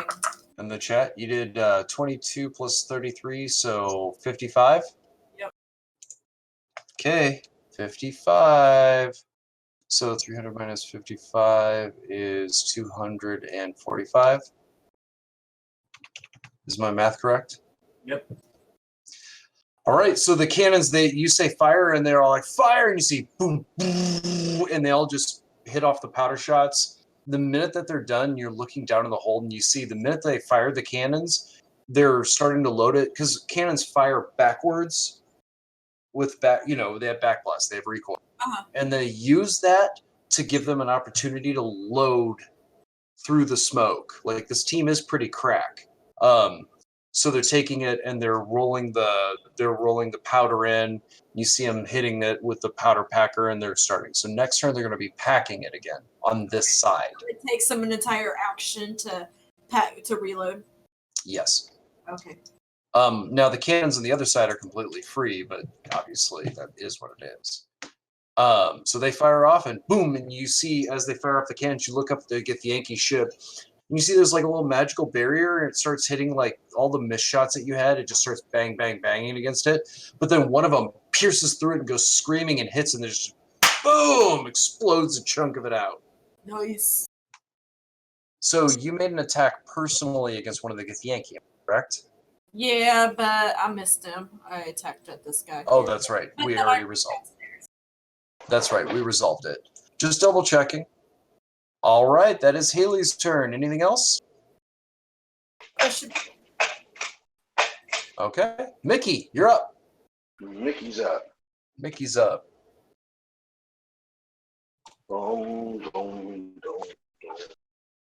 Nobody's attacked me yet. No, nobody's attacked you yet. There's like a sole guy in between you, Lion Zalaria, and Zalaria's husband. And then there's a bunch of Get the Yankee that just fell on the ground. And Omega's walking up and just beating one in the face with the butt of his gun. There's a giant dragon next to you that has like gold coins for scales. Terry's sending you Oh, another. that's cool. That's cool. I don't have a quarry with a dragon.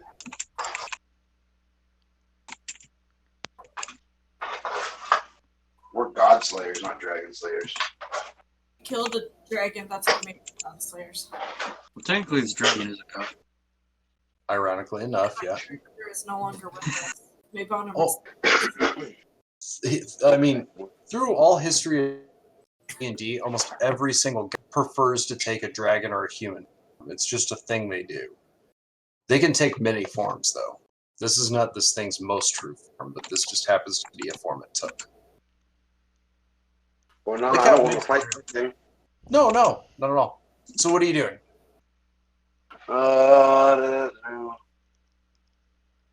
I'm just gonna shoot the guy closest to me. Yeah, bring it. Yeah, just shoot the guy that's closest to me. I've already loaded my gun. Yeah, you said, mind if I cut in? You shoot him. It's like bleeding and screaming as it's getting like ramped from all you guys. And then you just load your gun and shoot him again. Yep. Roll a d20. Guy. Yeah, same thing. Roll a d20. It's your dexterity modifier, your proficiency bonus, plus what you roll. Roll a d20. Okay. 16 that time. What was that? 24. 24 hits. Now roll me damage. D10 plus your dexterity modifier. I'm pretty sure. Roll a d10. Okay. 4. You said plus my dexterity. Yeah. 8. Boom! You blast into the creature. This Get Yankee that's in between Zalaria and her husband does not look good. It's like grasping its intestines as they're kind of spilling out. And it looks like it still has a warrior stance to it, but it like looks at your gun and it like kind of cocks a strange eye like it doesn't understand what it is and looks you in the eye, just kind of rasp at you. Barely clinging to life. I take the tip of the gun and I like kind of smear it on his wound and I lick it. Yeah. That's the warlock I like. That's the warlock. Gross. Oh, we're at top of round 4, I'm pretty sure. Oh, in my bonus action, I reload. No problem. Let's see. We took a smoke break about an hour and a half ago. Am I correct? I don't know. I don't know. Okay. Your DM does need one if we want to go ahead and put a pause on the stream real quick. And viewers, thank you for being patient. This is nerve-wracking. My players are crazy. So, see you in a minute. All right. So, that combat was real interesting. Everyone did real fun things. Let's see. We had the cannon fire and everything else. I had Jules act because he's now acting on Solaria's turn, which brings it to Turth's turn. What you doing, Turth? Turf things. All right, so I'm reading. I'm still reading. I am going to vault the bar, Yeah. and then I'm going to run up in between these two, Yeah. attack him first with my great sword. He's prone still. You also have 2 shooters. I have True Strike on for my for the attack. My first attack, correct? Yep.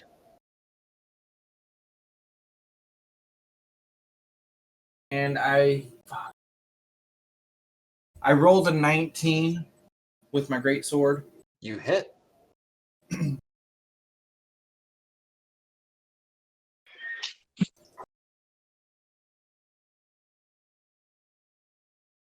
That's 10 points of damage to the one prone.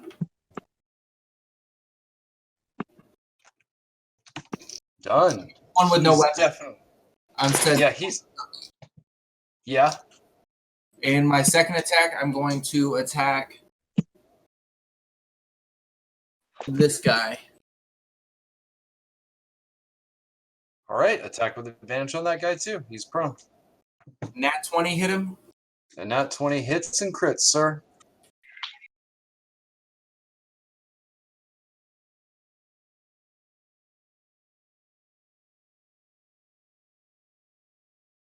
$19 points of damage.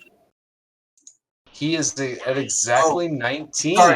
Sorry. 21 points of damage. So He is at -1 hit points. Not bad, sir. He dead. He's so dead. dead. Describe it. So as I'm vaulting and running over there, I see the one Bonham's hitting. Not Bonham, sorry. Omega is hitting. And I'm like, I say as I'm running by, I'm like, this is how it's done. And I hit him with my sword coming straight down. And then as I see this guy, because he doesn't look he looks the least haggard. I mean, you know what I mean? He looks the most healthy, we should say. Yeah. And I just went straight for him. Like I saw him and I just came over the top and just split him in half. Oh, classic Bartholomew half cutting. Split him straight down the center. The beast like stands up tall and raises its sword, and when you cut through it, it just drops its sword and splits, and you see the peeling, the skin, and the blood, and it just. Well done, sir. You gain inspiration if you didn't already have it. Who doesn't? Mickey. Does Mickey have it? Everyone has it now. No one's used it. Alrighty. All right. Anything else, Turth? No, that would be it. All right, Egida, it is your turn.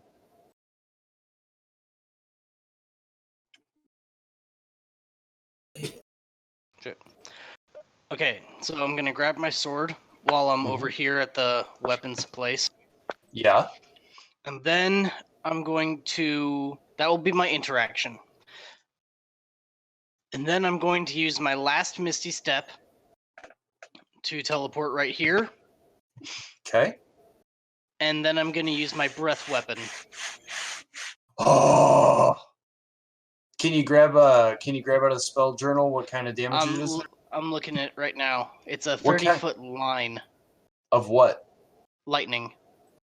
All right, so we have lightning and thunder. And then you do line, and you do 5 foot wide, and you said 30 feet? Yeah. Huh. 30 feet long, 5 feet wide. So use the 40, and then we'll just subtract 5 from it. I'm surprised they don't have that. So how do I rotate it? You click on it, and there's a little line and a dot at the top, and you just change its orientation.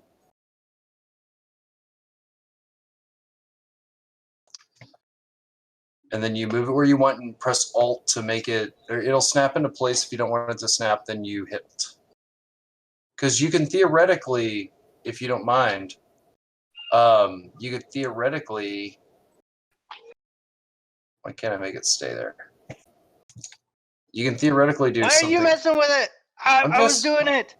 Because I'm just saying you could theoretically do something like this, you know what I mean, and hit more people. That's what I'm trying to do. Okay, sorry.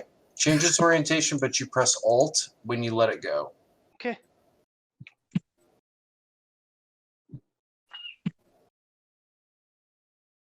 What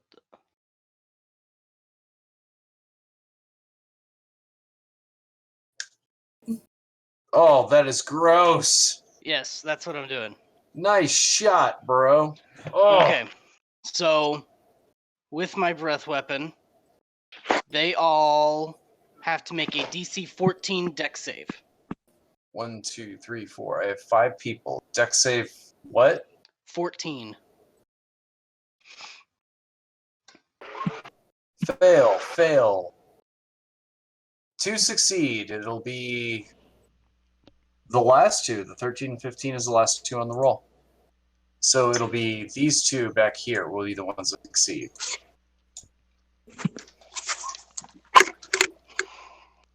They all take 4 points of lightning damage.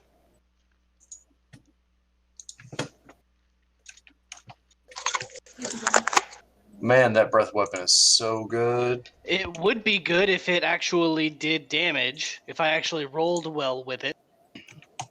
I mean, you still did damage to quite a few bit of people.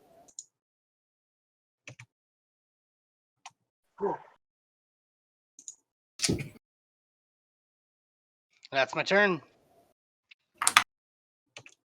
Okay, awesome. I'm going to go ahead and delete the thing now.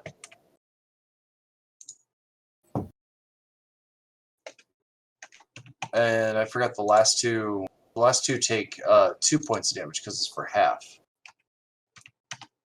Sorry. They have resistance to lightning? No, they made the save. So they take half damage because they made the save. 2 of them didn't. Oh, okay. Right. Yeah, only 2 made it, and there was a 2 on the back end, so they only take 2. The rest of them take full damage. What else you doing, Agata? I said that's my turn. Awesome. Zalaria, what are you doing? She's gonna try and finish this guy off and swipe at him again. Alright, remember that you have True Strike, so you have advantage. I mean, I have advantage anyways because I have an ally within 5 feet.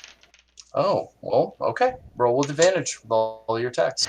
I rolled really crappy that time. Does a 10 You perpetually hit? roll crappy. No, a 10 doesn't hit anything in this fucking game. Dang it. It does. Yeah, 10 Okay. sadly misses. Yeah, then she swipes at him and misses, and she's frustrated and growling and really tired of dealing with this one guy. She wants to go get her spell Sorry. pouch and get out of here. Sorry. Jules is going to go ahead and try to finish him off. I hate to have an NPC finish him off, but it's what the character would do. Yeah. So he'll spend his action. Let's roll for the Yankee. And never mind. The Yankee actually resists it. So Jules like holds out his hands and you see the fire and he just starts raging and like as it does, there's all the fire starts erupting from his orifices. His mouth, his nose, his eyes are burning. And the Yankee looks over and you see it just looks at him and it says in a cracked voice in cracked Elven, which is common in this world, it says, "Your powers have nothing to my brain. My psionic powers beat yours any day." And Jules is just like, "Rrr." Jules gets mad. Jules will spend his next thing to give Zalaria plus D6 fire damage to your attack. Oh, cool. That's what he'll do with his turn. Omega! So I'm going to take my sword and stab it into that motherfucker who's laying right next to me still. Yeah, I can hear you. You take your sword.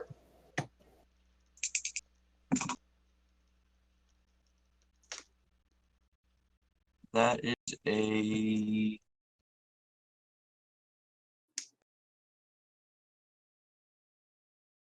16 to hit. Don't forget you roll with advantage, sir. A 16 doesn't.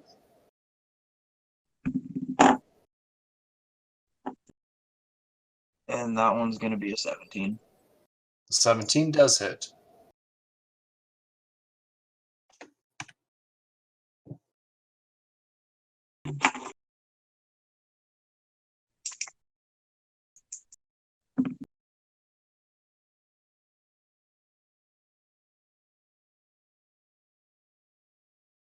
And it's going to be 11 points of damage. He is dead, sir. Good job. Want to describe how you take him down? I just kind of like draw my sword and like throw it up and catch it like upside down, you know, and just throw it into him. Excellent. I give you advantage, but you all have it. Nice job. What else you got, Omega?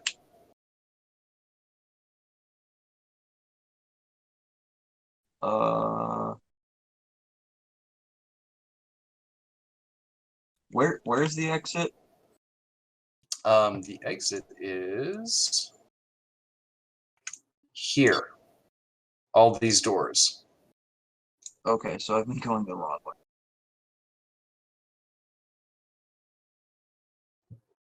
Okay.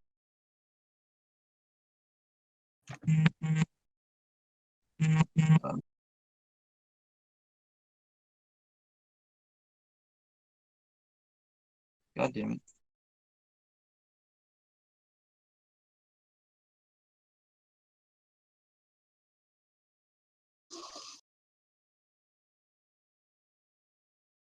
Alright, I'm gonna move there. Nice. All right, that brings us to Haley's turn, which is on this map, I'm sure. Yeah, there we go. All right, Haley, your turn. All right, so they fired.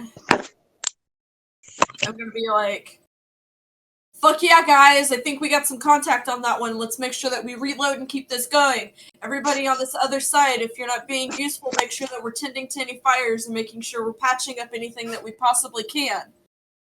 And then go back upstairs, like just to the top of the stairs here, and Yeah. check on these guys and be like, how close are we to getting those sails ready? They said sails are ready, Captain. Sails are ready. Awesome. Make sure we maintain. And if we can do anything downstairs to help make sure that we're easy reloading, and if you guys can do anything to attack the people on the other ship, do so.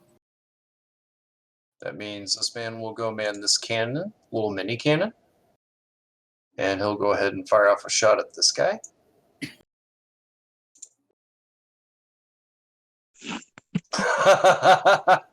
Nice. Okay, let's see. Oh, Wait, so are you showing how much hit points we've taken? Because I'm pretty sure you said that we only took 130 hit points. So we should still be at 200 something hit points on the other ship. No, we should be at 197. sorry, you are correct. I don't know why I just did that. Oh, fuck.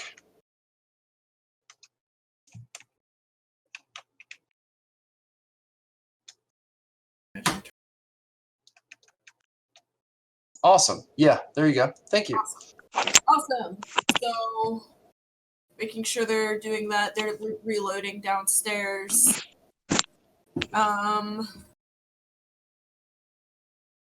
Go back downstairs, which is another 15 feet. You took away the lower level. Of the Yeah, ship. I had to. I'll switch. Um, I'll switch you maps. would I see any like fires that I could help put out? No, the bottom team is working just fine on that. Yeah, they're doing just fine.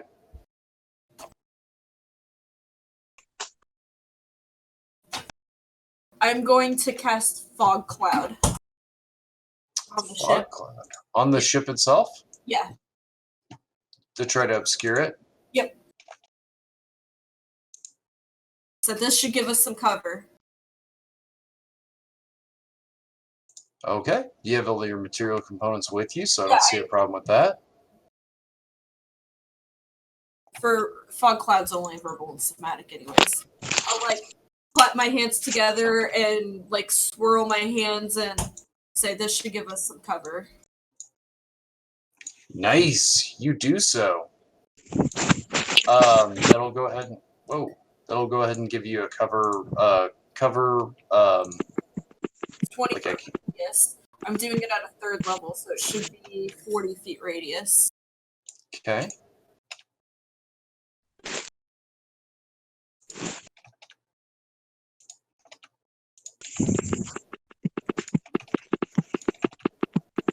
Oh my god, what does that sound? No clue. Jonathan is texting. Got you. Okay, so you said it was a 40-foot what?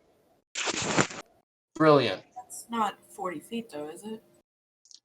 It should be pretty accurate. 40-foot sphere?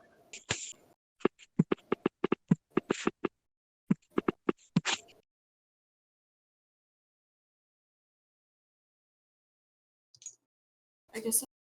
Yeah, that's a 40-foot sphere. Well then, I want to make sure that I'm casting it to where it covers everything. So you hit that middle section right there. So that section of the ship will have some cover.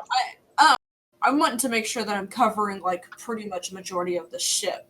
So I'll cast that at a 5th level instead of a 3rd level, What does that bring it to? so that it's 100-foot radius instead. Okay, 100-foot radius, huh? Yes. So that'd be close to. This is 60. 1, 2, 3, 4 squares. That should be about 100-foot radius. Oh god damn it. Okay. Oh my god, quit trying. Can you move that one? I got rid of the other one. No, I cannot. Okay. Let me make it to where you can real quick.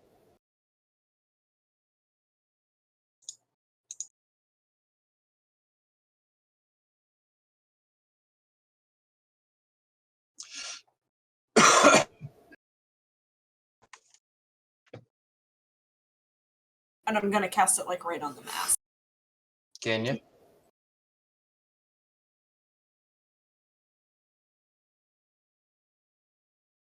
That's too.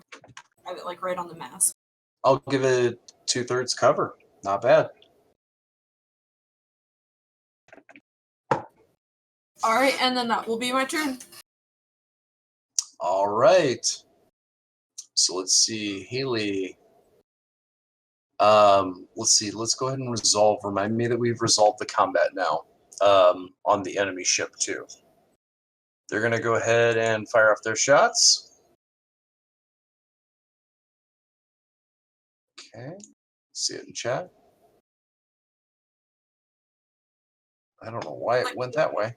One, maybe? Say it again.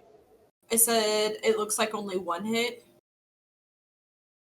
Well, your AC's 15. Yeah. So yeah, only one hit, and that one has to roll at. Oh, sorry, I don't know why I rolled that. It doesn't.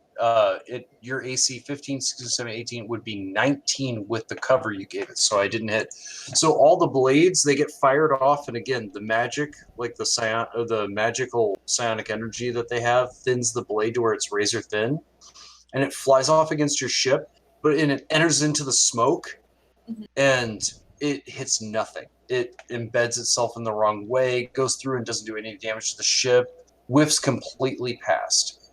Nice. Captain, no damage reported! Continue. Maintain your action. You also look around, and neither you nor the people in the radius of it can see, but that's a side note. Yeah. One guy will grab the helm. He doesn't know where to go, but he'll keep it steady as she goes. Awesome. And now the cannons are ready for next turn. Yeah. Mickey, you're up.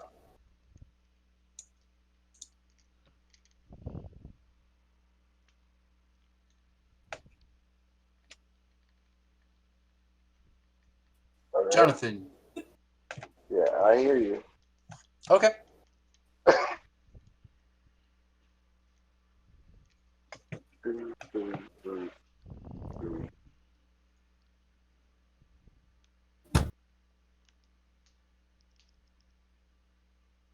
Well,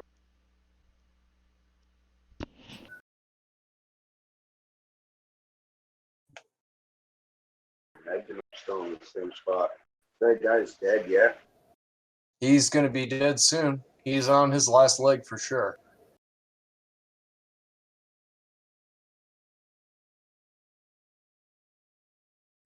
With the picture I just sent you, Jonathan, there's two of them that have X's on them. Those are the two dead ones.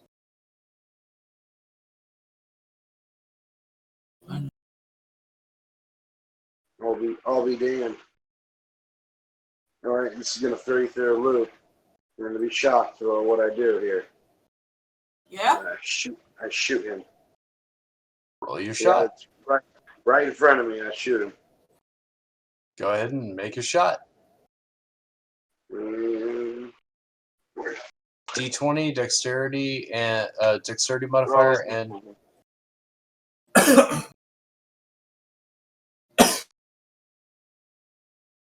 Terry, that's a cough. You okay? Yeah, I'm choking on coffee. 15. 15? Yep. 420. It does not hit, but you get to roll a second D20 and take the highest. Because you have True Strike. Roll a d20.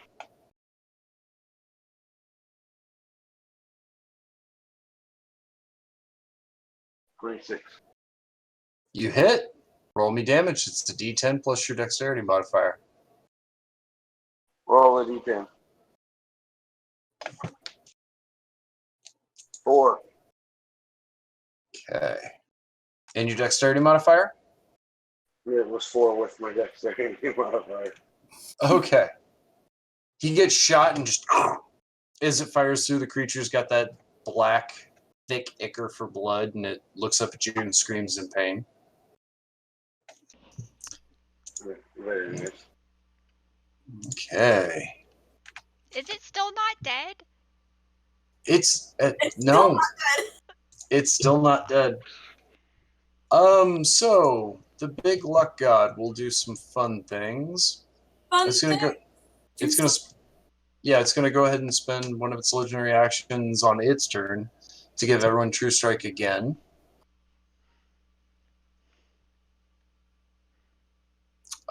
It's gonna go ahead and let's see. What am I gonna do here? It's going to fly in the air, land on top of the fountain. And so everyone has True Strike. It's going to go ahead and give disadvantage to all the bad guys as its action for the turn.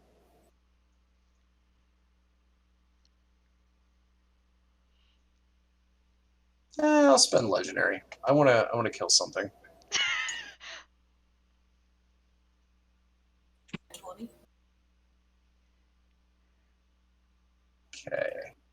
And it's going to go ahead and as it's flying, it's going to grab this one.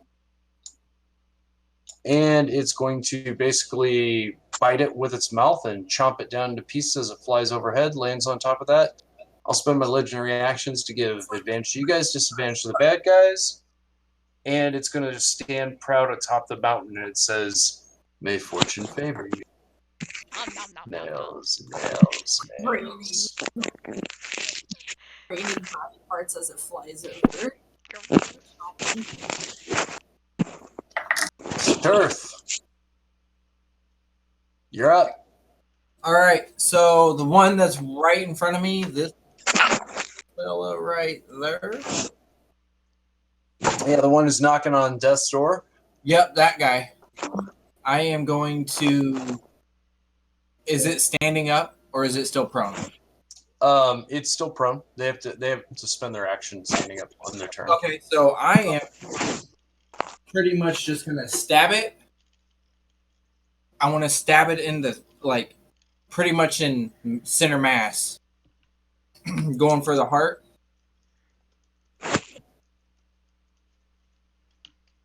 Does a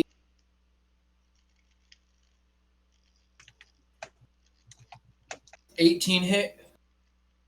Yes, 18 does hit. Okay. So that is 2d6.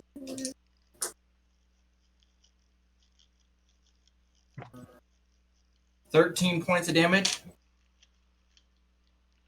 13 points of damage? He had 5 left, man. Describe it. All right, so actually, as I stab him, I'm going to move into the square. Like I'm using my great sword as like a pole vault type thing Oh, to sick. over to the next spot.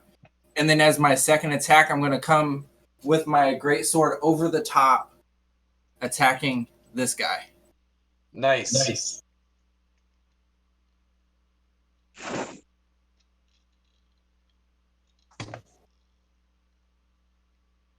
13 does a 22 hit. I'm assuming a 22 hits. A 22 most definitely hits.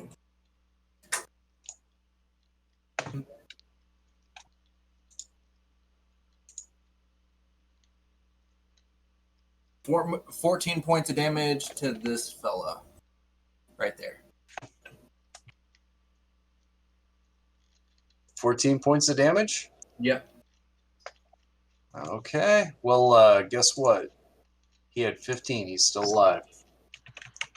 Did you remember that you're raging? You're +2 raging? No. Nope, I still... That +2, actually. Okay. Yeah. Describe how you kill him. All right, so... Since I didn't get the gratitude of rolling a nat 20 on this part, so I'm going to come over the top like I said before, but instead of slicing him completely in half because, then I get the nat 20, it's like going to get like center mass and just get stuck, and I'm just going to like pull it out real quick, like twisting as I pull, and he's just going to fall like to his knees, and I'm going to kick him over. Oh.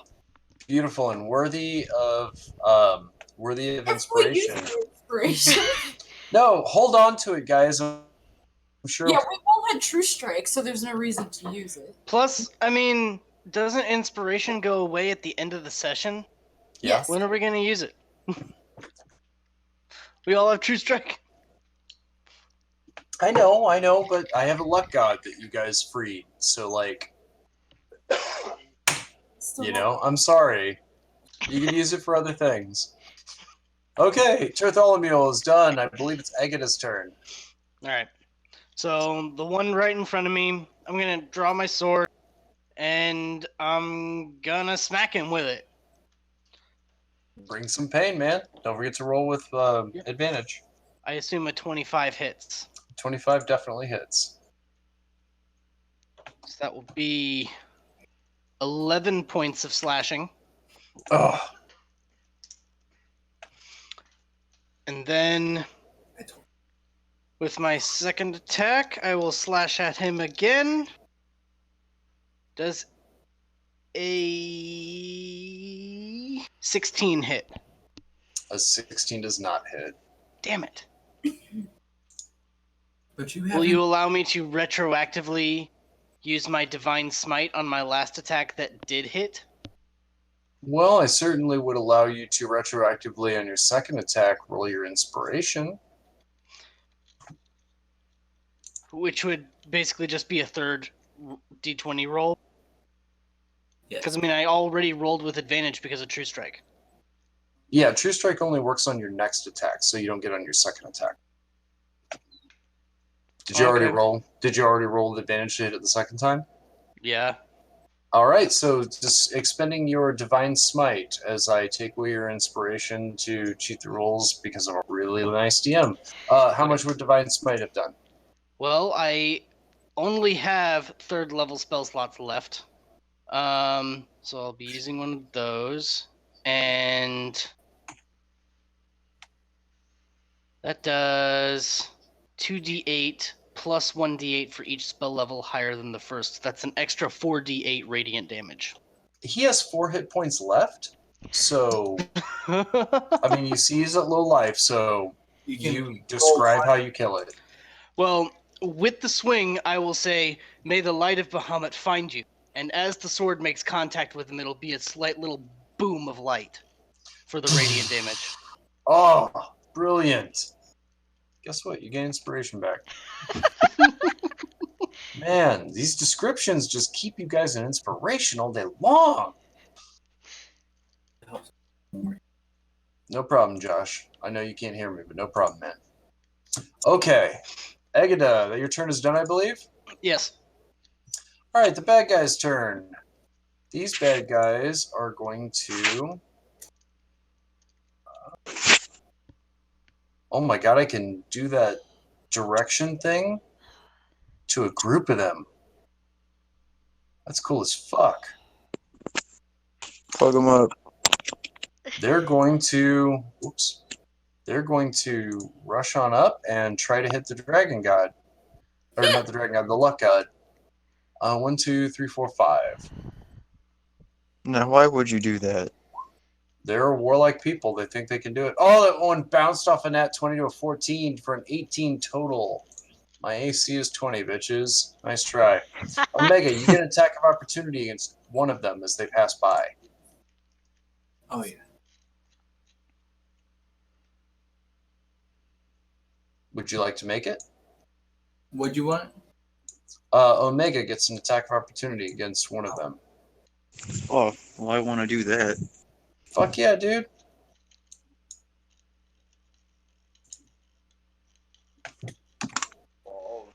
Oh, nope.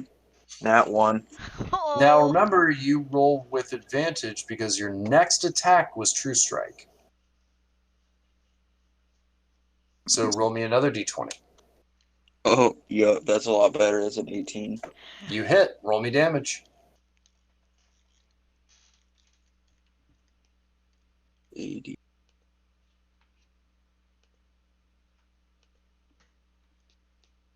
That's a D8.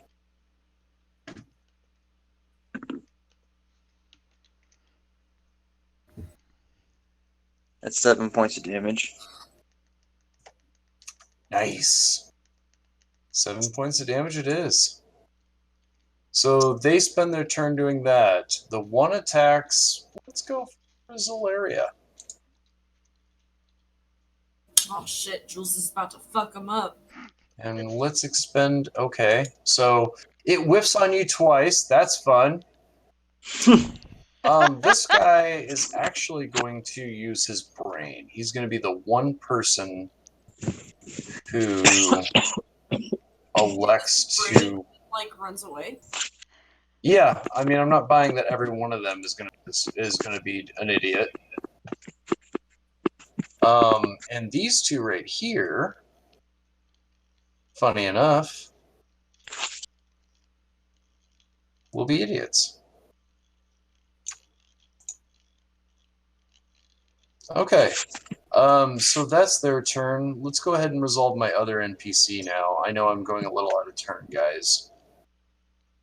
But let's just do this, because I think this would be funny for fun and profit.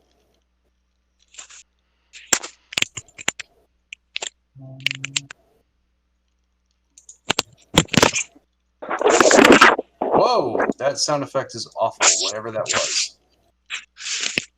I dropped my phone in between my walls. Oh no. In between your what?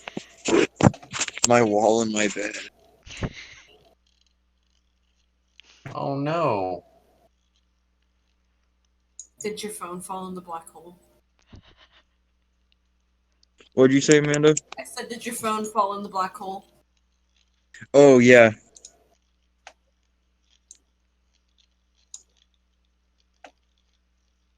I don't know how to turn this for some reason. That's awful. It'd be like everything else where you click on it and it has the little thing and you can rotate it. I know, I don't know why it doesn't.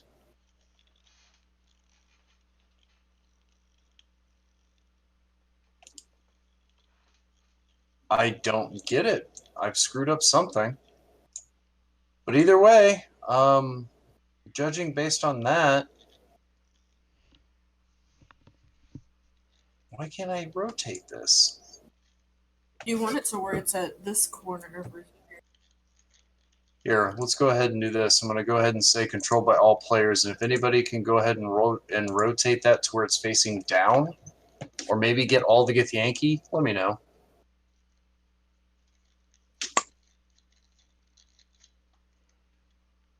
I'm pretty sure I can use that to... Who did that?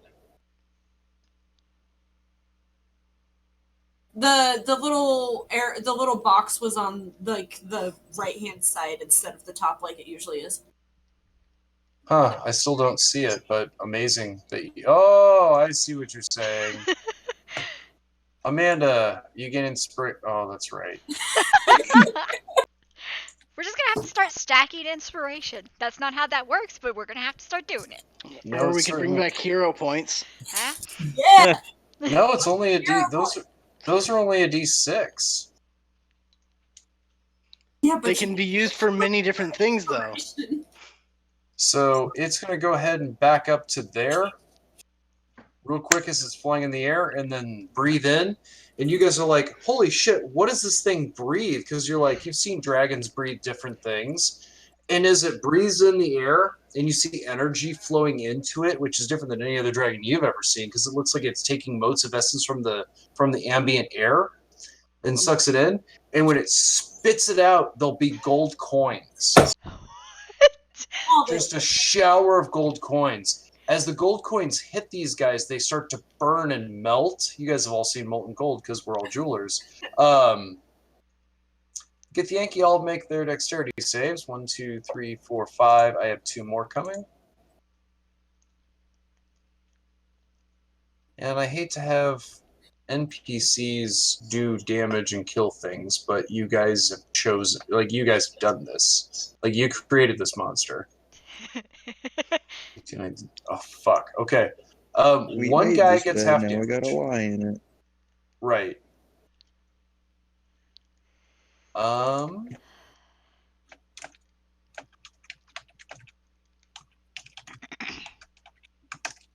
Okay, sorry, double checking something real quick.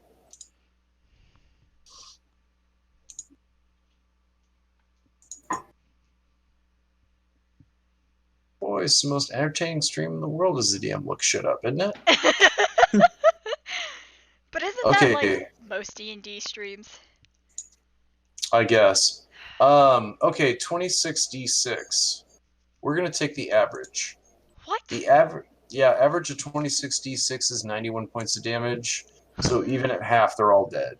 That was cool. That's insane. Yep. That's... OP. And then it's going. It's going to go ahead and fly to the center again. What are you grumbly about, dog? Doggo does a work. You're terrifying. Is that it, love? It's going to go ahead and appear now as a dragonborn of similar look to its kobold self, decked out in gold and everything else, and look over at the remaining 2 and say, I assume you have the other two taken care of, right? Nails. It'll go ahead and spend its actions to also give you guys the same benefit. You all have True Strike again, and the villains have disadvantage. All right, Zaleria, what are you doing? Gonna try and bite this thing's head off. Spent 2 legendary actions. Yeah, that's legit. Bite its head off. I don't know what the fuck that sound effect was, but cool. Does a 13 hit? A 13 doesn't hit shit, no. How about with your advantage? Because you had it with advantage. That Because was it's my True Strike. advantage. I rolled a 3 and an 8. I'm going to need you to buy new dice, Mandy. I'm sorry. No, make new dice. That's true. I need Anything my else you belt sander. Anything else you got going on, Mandy? No, that's all I can do. I'm sorry. However, Zalaria's husband will. I'm getting really low, but we'll do it again. Githyanki fails it. Yay, that's fun. So he takes a Githyanki and he lifts it up in the air, and instead of going against the something, he'll make it go to the ceiling and then just drop it. It fails its save.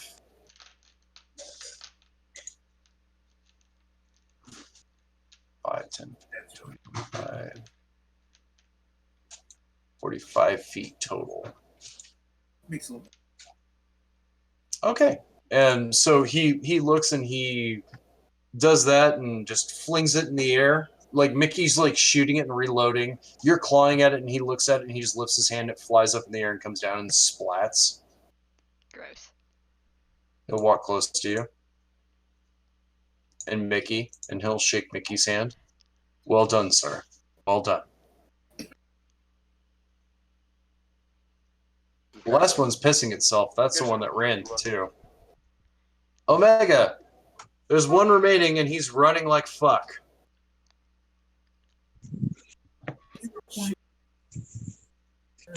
Alright. How far is he from me? Not that far. Okay. It looks like about 10 feet. I'm gonna try Gonna try and what? I'm gonna try to pop him with my pistol. Alright, man. So you point your sword at him and everyone sees it also. It's a sword, but it has a flintlock pistol built into it. You pull the trigger and it fires off the top.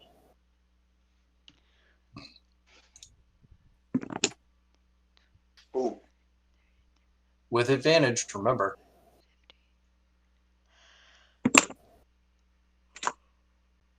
That is a. What do you want me to put as the hit DC? It's your dexterity bonus, your proficiency bonus, and that should be it for the weapon. And what you roll on a d20. Okay, so proficiency. And you said dex? Yep. Oh, geez. Okay. It's gonna be a 19 to hit. Hit. Yeah, I had a feeling you were getting something pretty decent. And what about damage? It's just like a regular pistol. Okay, I need to add a pistol then. So it's a d10 plus your dexterity. Okay. So he points his sword at it, and you guys are like, what? And then you see a hammer flicks down, and there's black powder that explodes, and the ball flies towards the Githyanki. Ugh. That's 14 points of damage. Death to Smoochie. Whew. The beast, like, you hit it, and it falls to its knees. It turns and looks at you. Mercy! And for my second attack, Mercy! ... And for my second attack... I pull out my other one. Yep, that's not gonna hit. I rolled a 3. Oh. You have advantage, man. You have Yeah, inspiration. you're right. I Or do. inspiration. Sorry. You gonna burn it? I am. All right, that is a 17 to hit.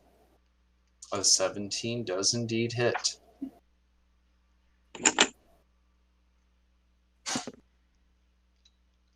And that's 8 points of damage. 8 points. Guess how many it had left, man? You kill it. It had 3. Describe how you kill it.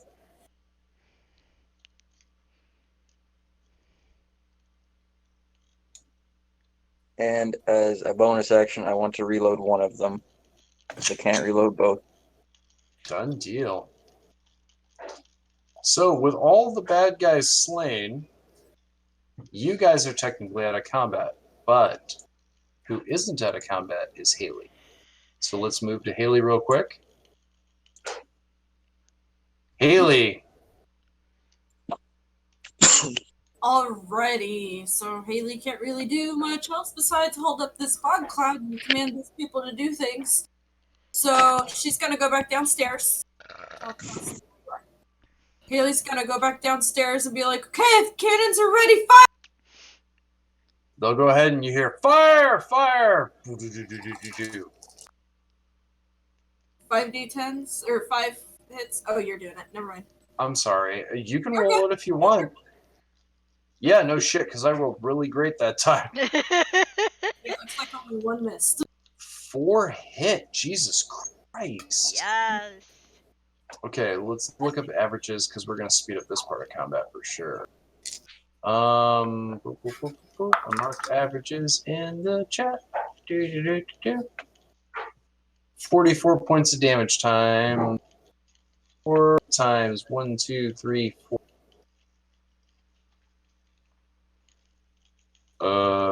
Math. It's 176. How many? 176. Okay, so 176, huh? Damn. Your team listened to you that time, that's for sure. They are at How- 69. Yeah. Damn. I don't quite know what to do with that. Oh no.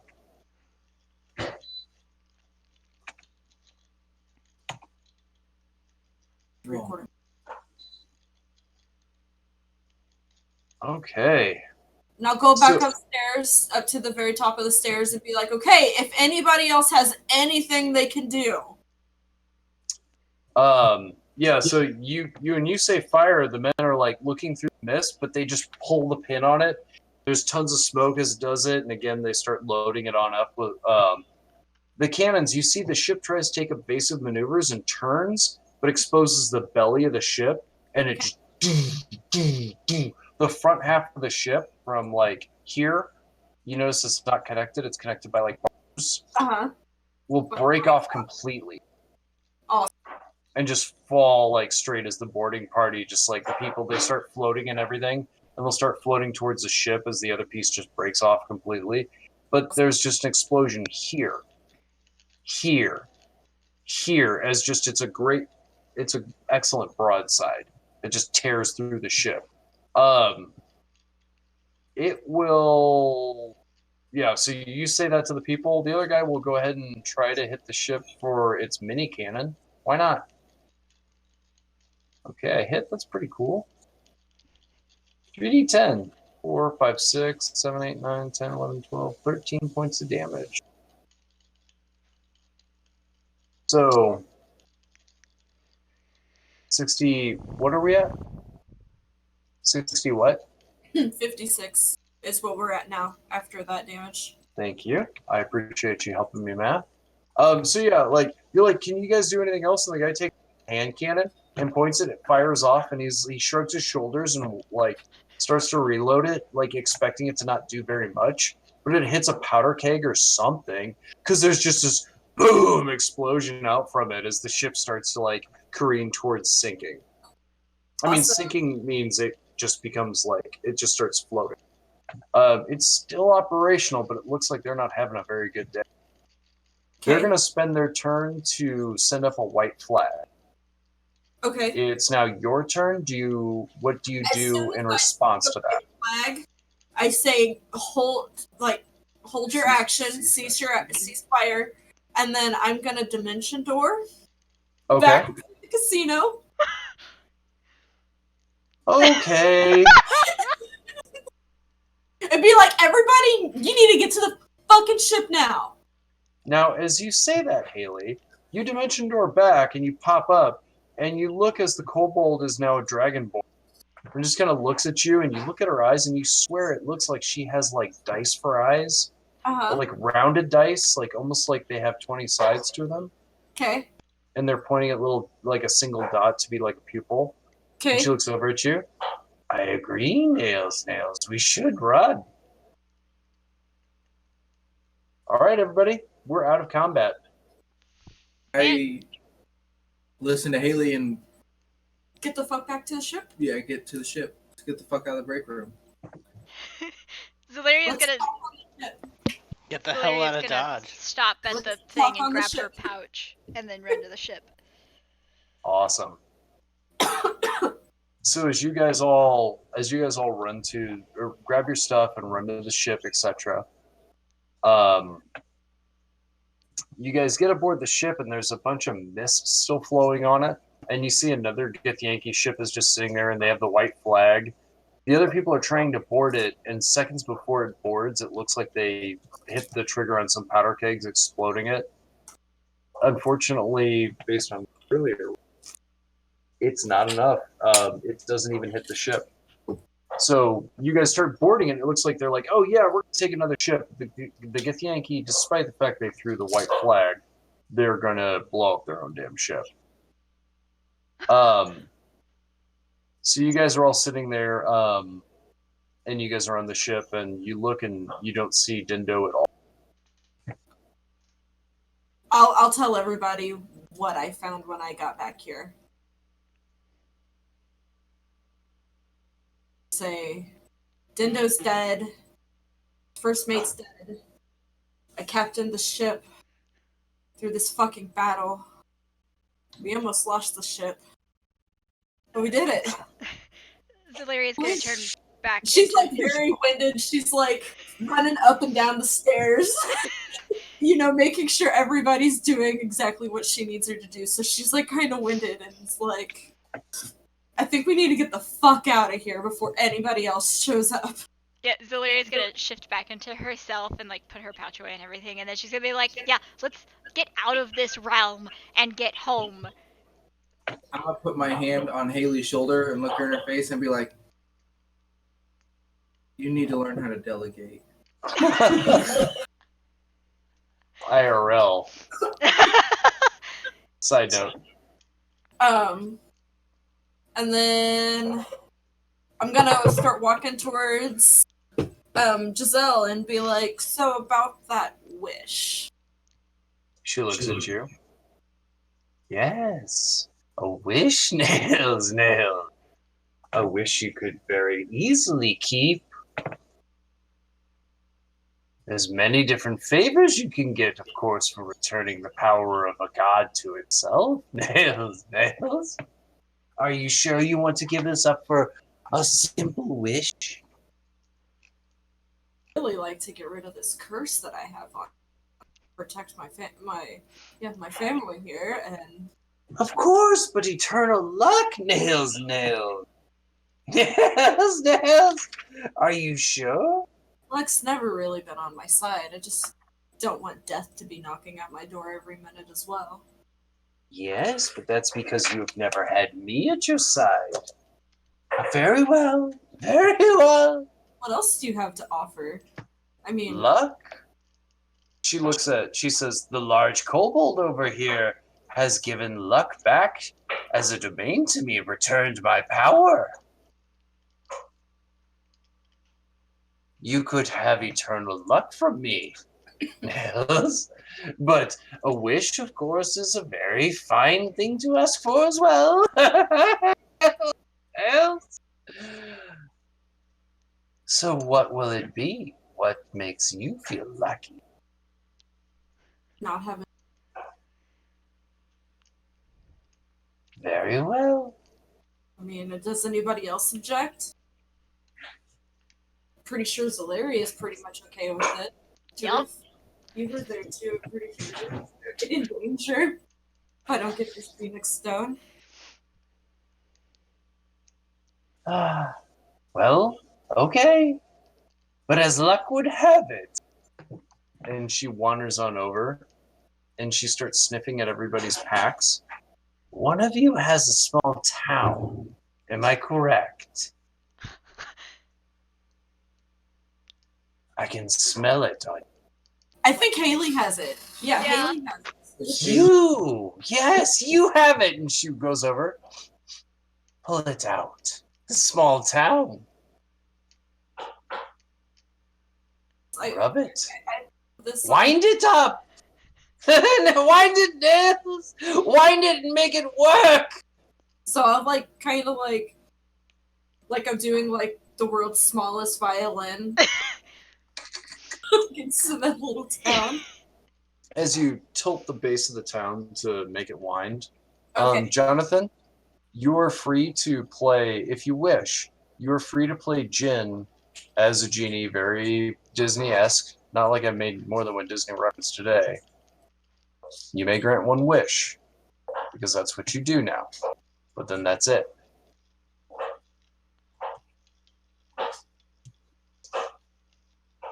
One wish to who?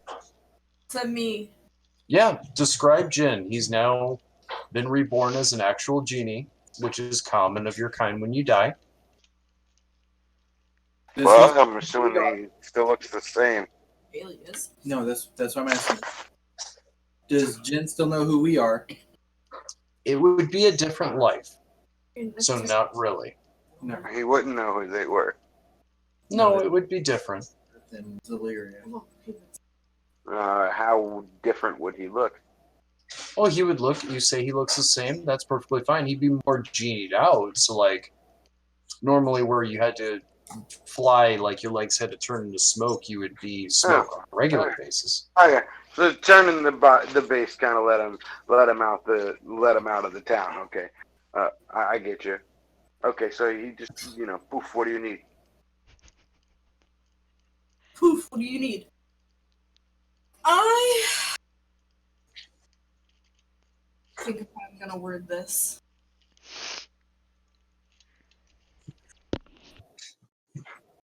I need of a phoenix.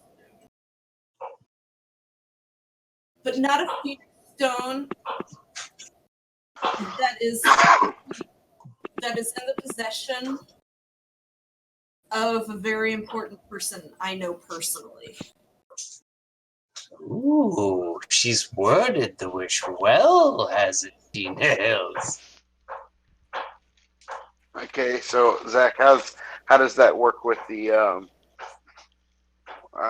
with the rules of genies being able to grant wishes? I remember from when I was playing Jen, he had certain things that he had to do or have to grant said wishes. It works within the restraints of a 9th level spell to be able to acquire an object from nowhere. That's not hard at all. It's not from anybody she knows, so it would have to be from someone that she doesn't know, and it would have to be from someone that is unprotected. That is fine, because immediately the powers of the universe open up to Jin, and he can sense that there is a phoenix stone that was lost at sea, unclaimed, and he can obtain that particular phoenix stone just fine. But let me ask you, Jonathan, because genies are tricky, is there anything you want to do?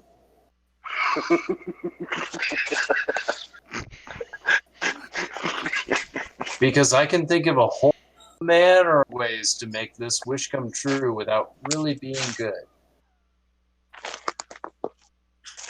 No. But you be honest, Nope. based on he's an air genie. Yeah, your yeah. character reincarnated Nah, as an he's actual chill. genie. No, he would be chill. It would Okay. just.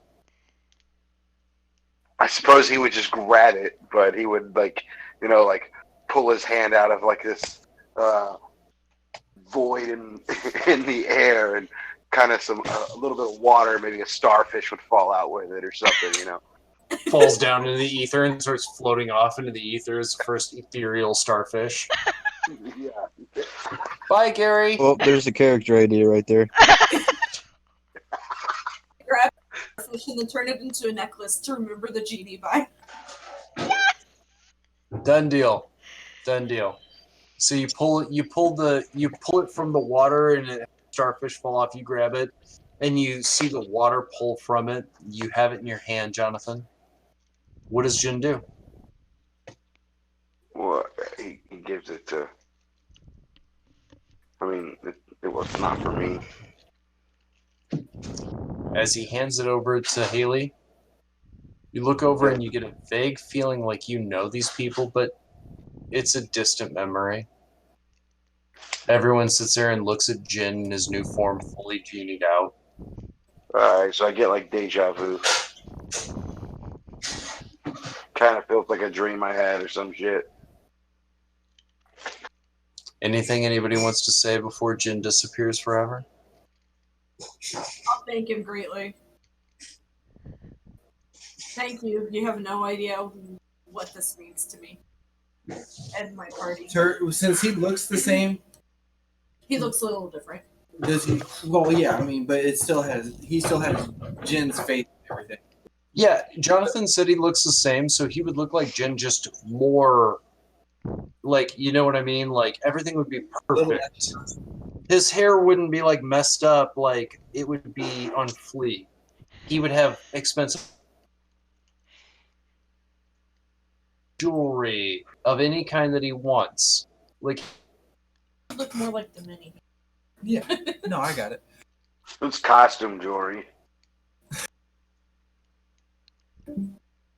Up. He's refreshing his stuff. Although they seem familiar, he still doesn't know them, so he kind of just back into the bottle. as you Or do, cat.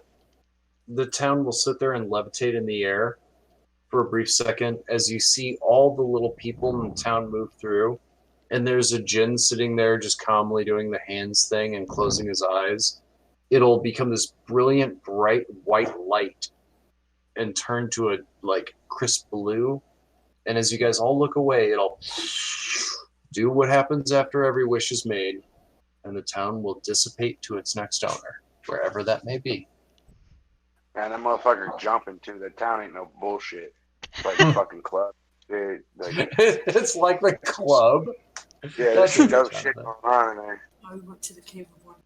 I mean, Jin did invent that whole new style of music and dancing and everything, so I mean, he's definitely lighting that town up. As much as I hate the fact that you made Skrillex actually canon.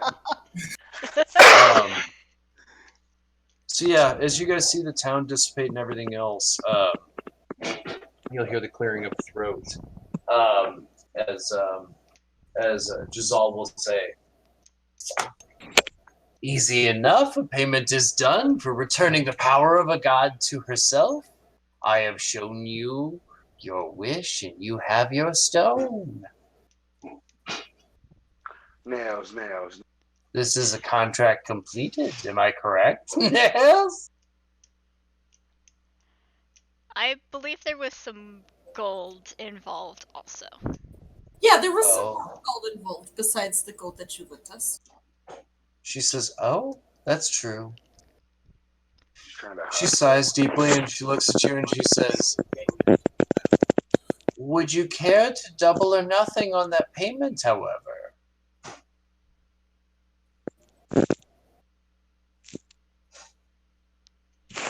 No, Zaleria is tired of gambling and all of this nonsense, and she's just like, no, just give us the money so we can go home.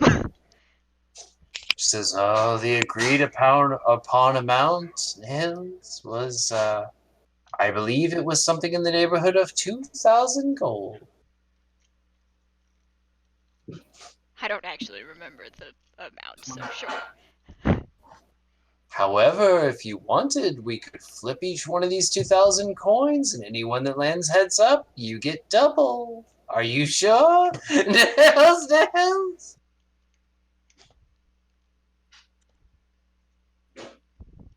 However, for every tails you get nothing. Are you sure? Zaleria doesn't want to do it, so if somebody else wants to, they're more than welcome to, but Zaleria is done with this nonsense. I made plenty of money while I was gambling. Well, then 2,000 it is. And she'll. And fire in her hands is just nothing but gold coins of various ages and eras and continents and societies, all worth the same amount as a gold coin, but various types.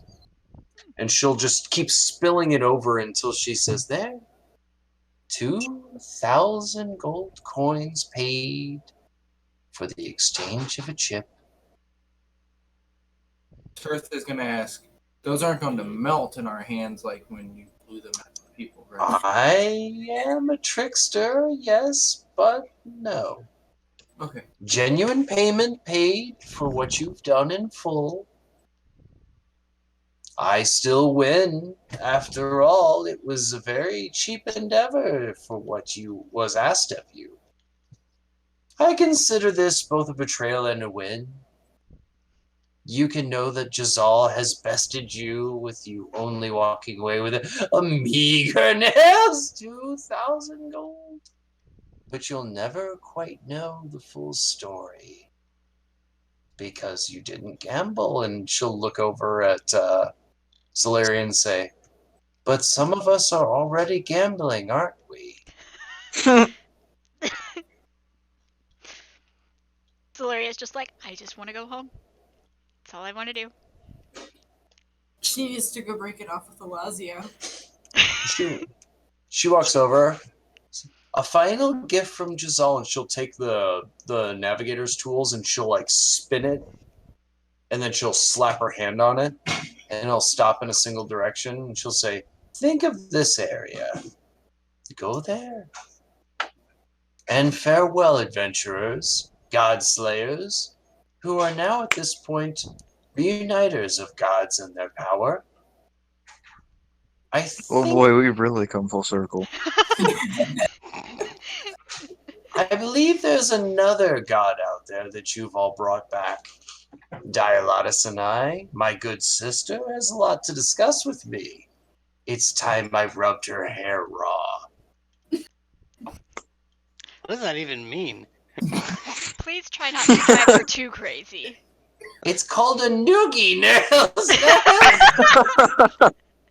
I believe she has a boyfriend I must meet. But farewell to you. Don't get on And his your bad kind. side.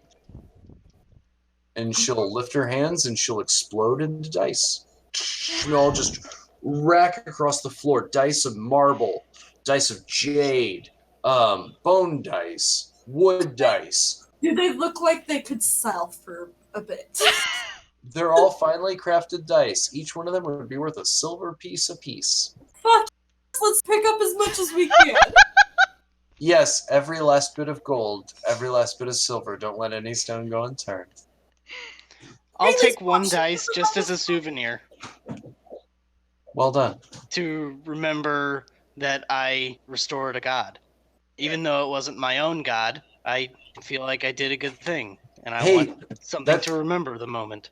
This is a sister of Io. Like, all the gods were born from two gods, or from Silva and Lucentarius. Like, the expansion of the Pantheon is a big deal.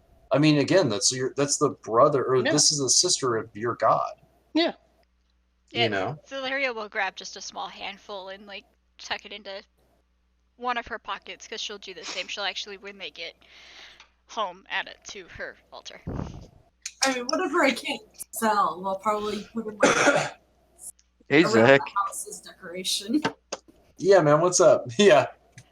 Didn't you What's up? say at some point that she made all of the slots like win jackpots? Yes, she did.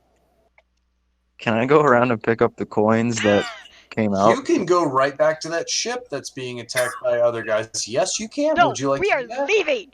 No, he's totally free to do what he wants, Omega. No, I won't do that. Shit. So, you guys will be able to take the route given. The navigator will go up to captains and look around. Who's the captain? I'll I look to can cap- Turth. I can captain the ship. And they'll nod, and then one will come up and say, "Okay, who's actually going to steer this thing?" Probably I'll look to Turth. They look at Egida for a brief second. I would have said something, but I was so excited, like I opened my mouth and no words came out. No offense, Master Turth. Turth will look at Egida and I'll be like, "You got this," and I'm like, And then one guy will go up to Amanda's character and say, "Cannon Mistress, there are incoming ships. Would you like us to load?" Let's load to make sure, but let's try and get the fuck out of here. "Load the cannons and let's make haste." They will do so. It fires off. Your ship goes. Your ship's pretty fast. The World Breaker is basically not what they came for. They came to plunder the casino. You guys see Geth floating out into space. Again, here you can float and move freely and breathe because it is a land of dreams. But you see him taken by several Githyanki harpoons and ripped apart. It's terrible because it was a beautiful gambling establishment just destroyed. As they take their plunder and leave you guys be, you guys are able to float back home. Didn't seem to take very long. There's only one more thing I have before I end the game. That is going to be, as you guys enter the plane, the material plane, sailing on the river Styx is the only way to do it. And as it returns via ship and then shudders to a stop, it's floating in the sky and starts to careen down ever so slightly before making a waterfall. As you guys look over and see the green buoy, the green flame buoys, the blue flame buoys, and the red flame buoys of Datherport as you decide which dock to go at. Zelaria gets pulled in for a kiss from Jules. A deep and sweet kiss, a kiss to end all kinds of kisses, before she hears in her head a poem, a simple poem that Alazio is sending you via message spell now that you're in this realm. I have awaited you, my love. I have worried. I have spent a small king's fortune just to make sure you were okay. I'm so worried about you.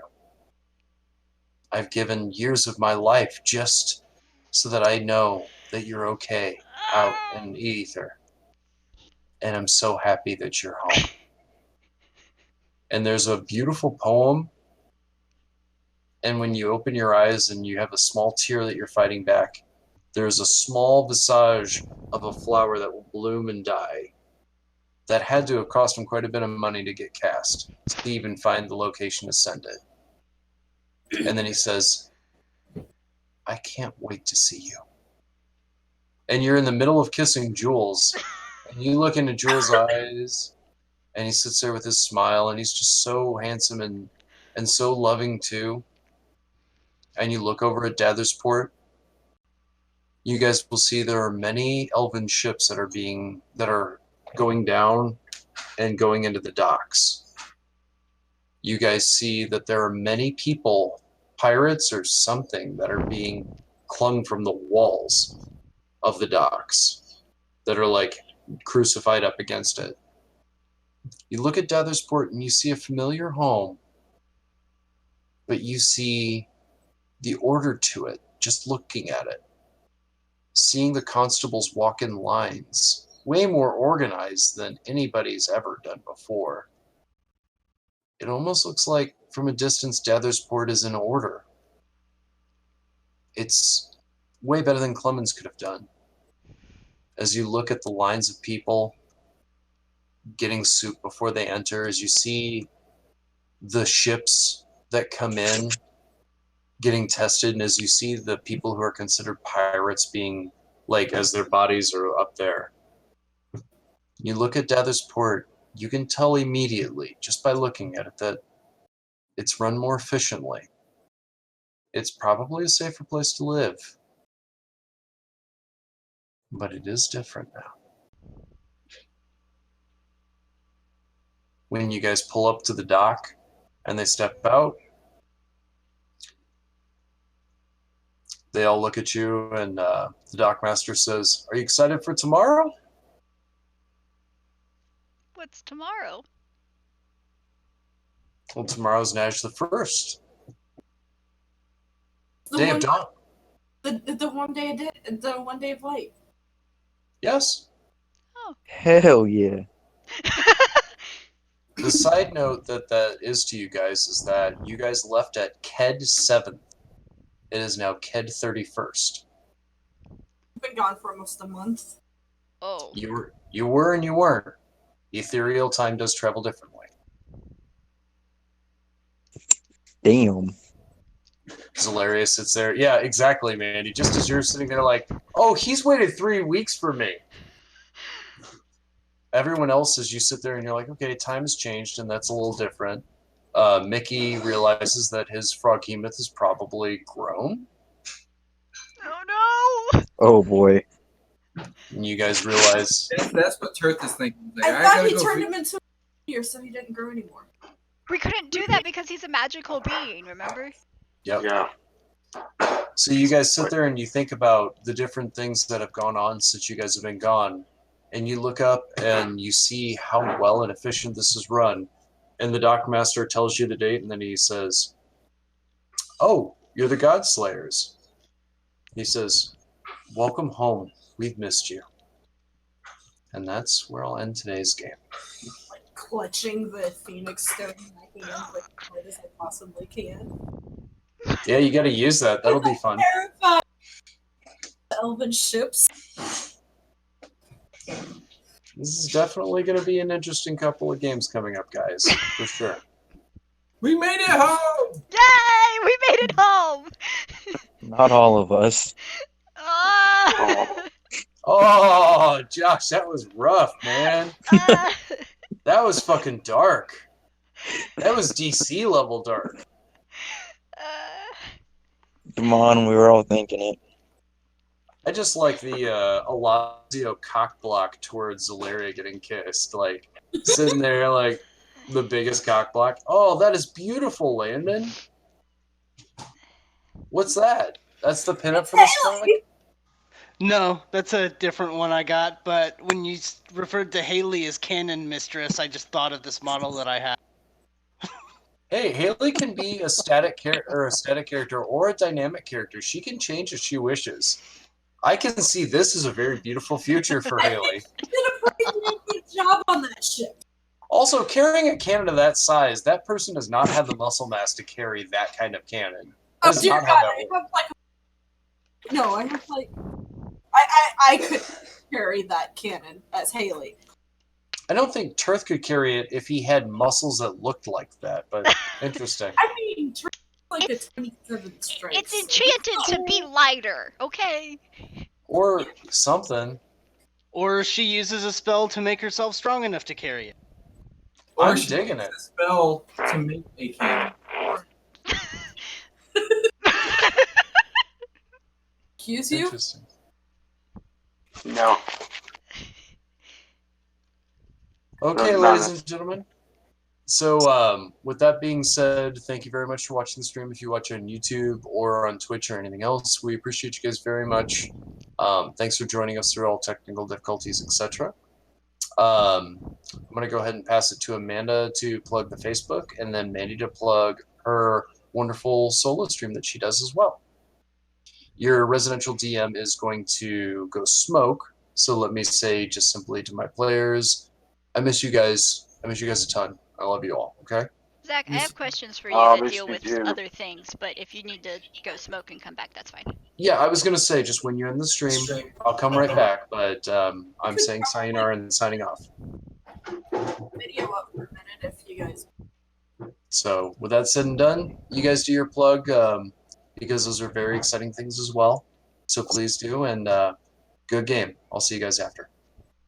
Bye.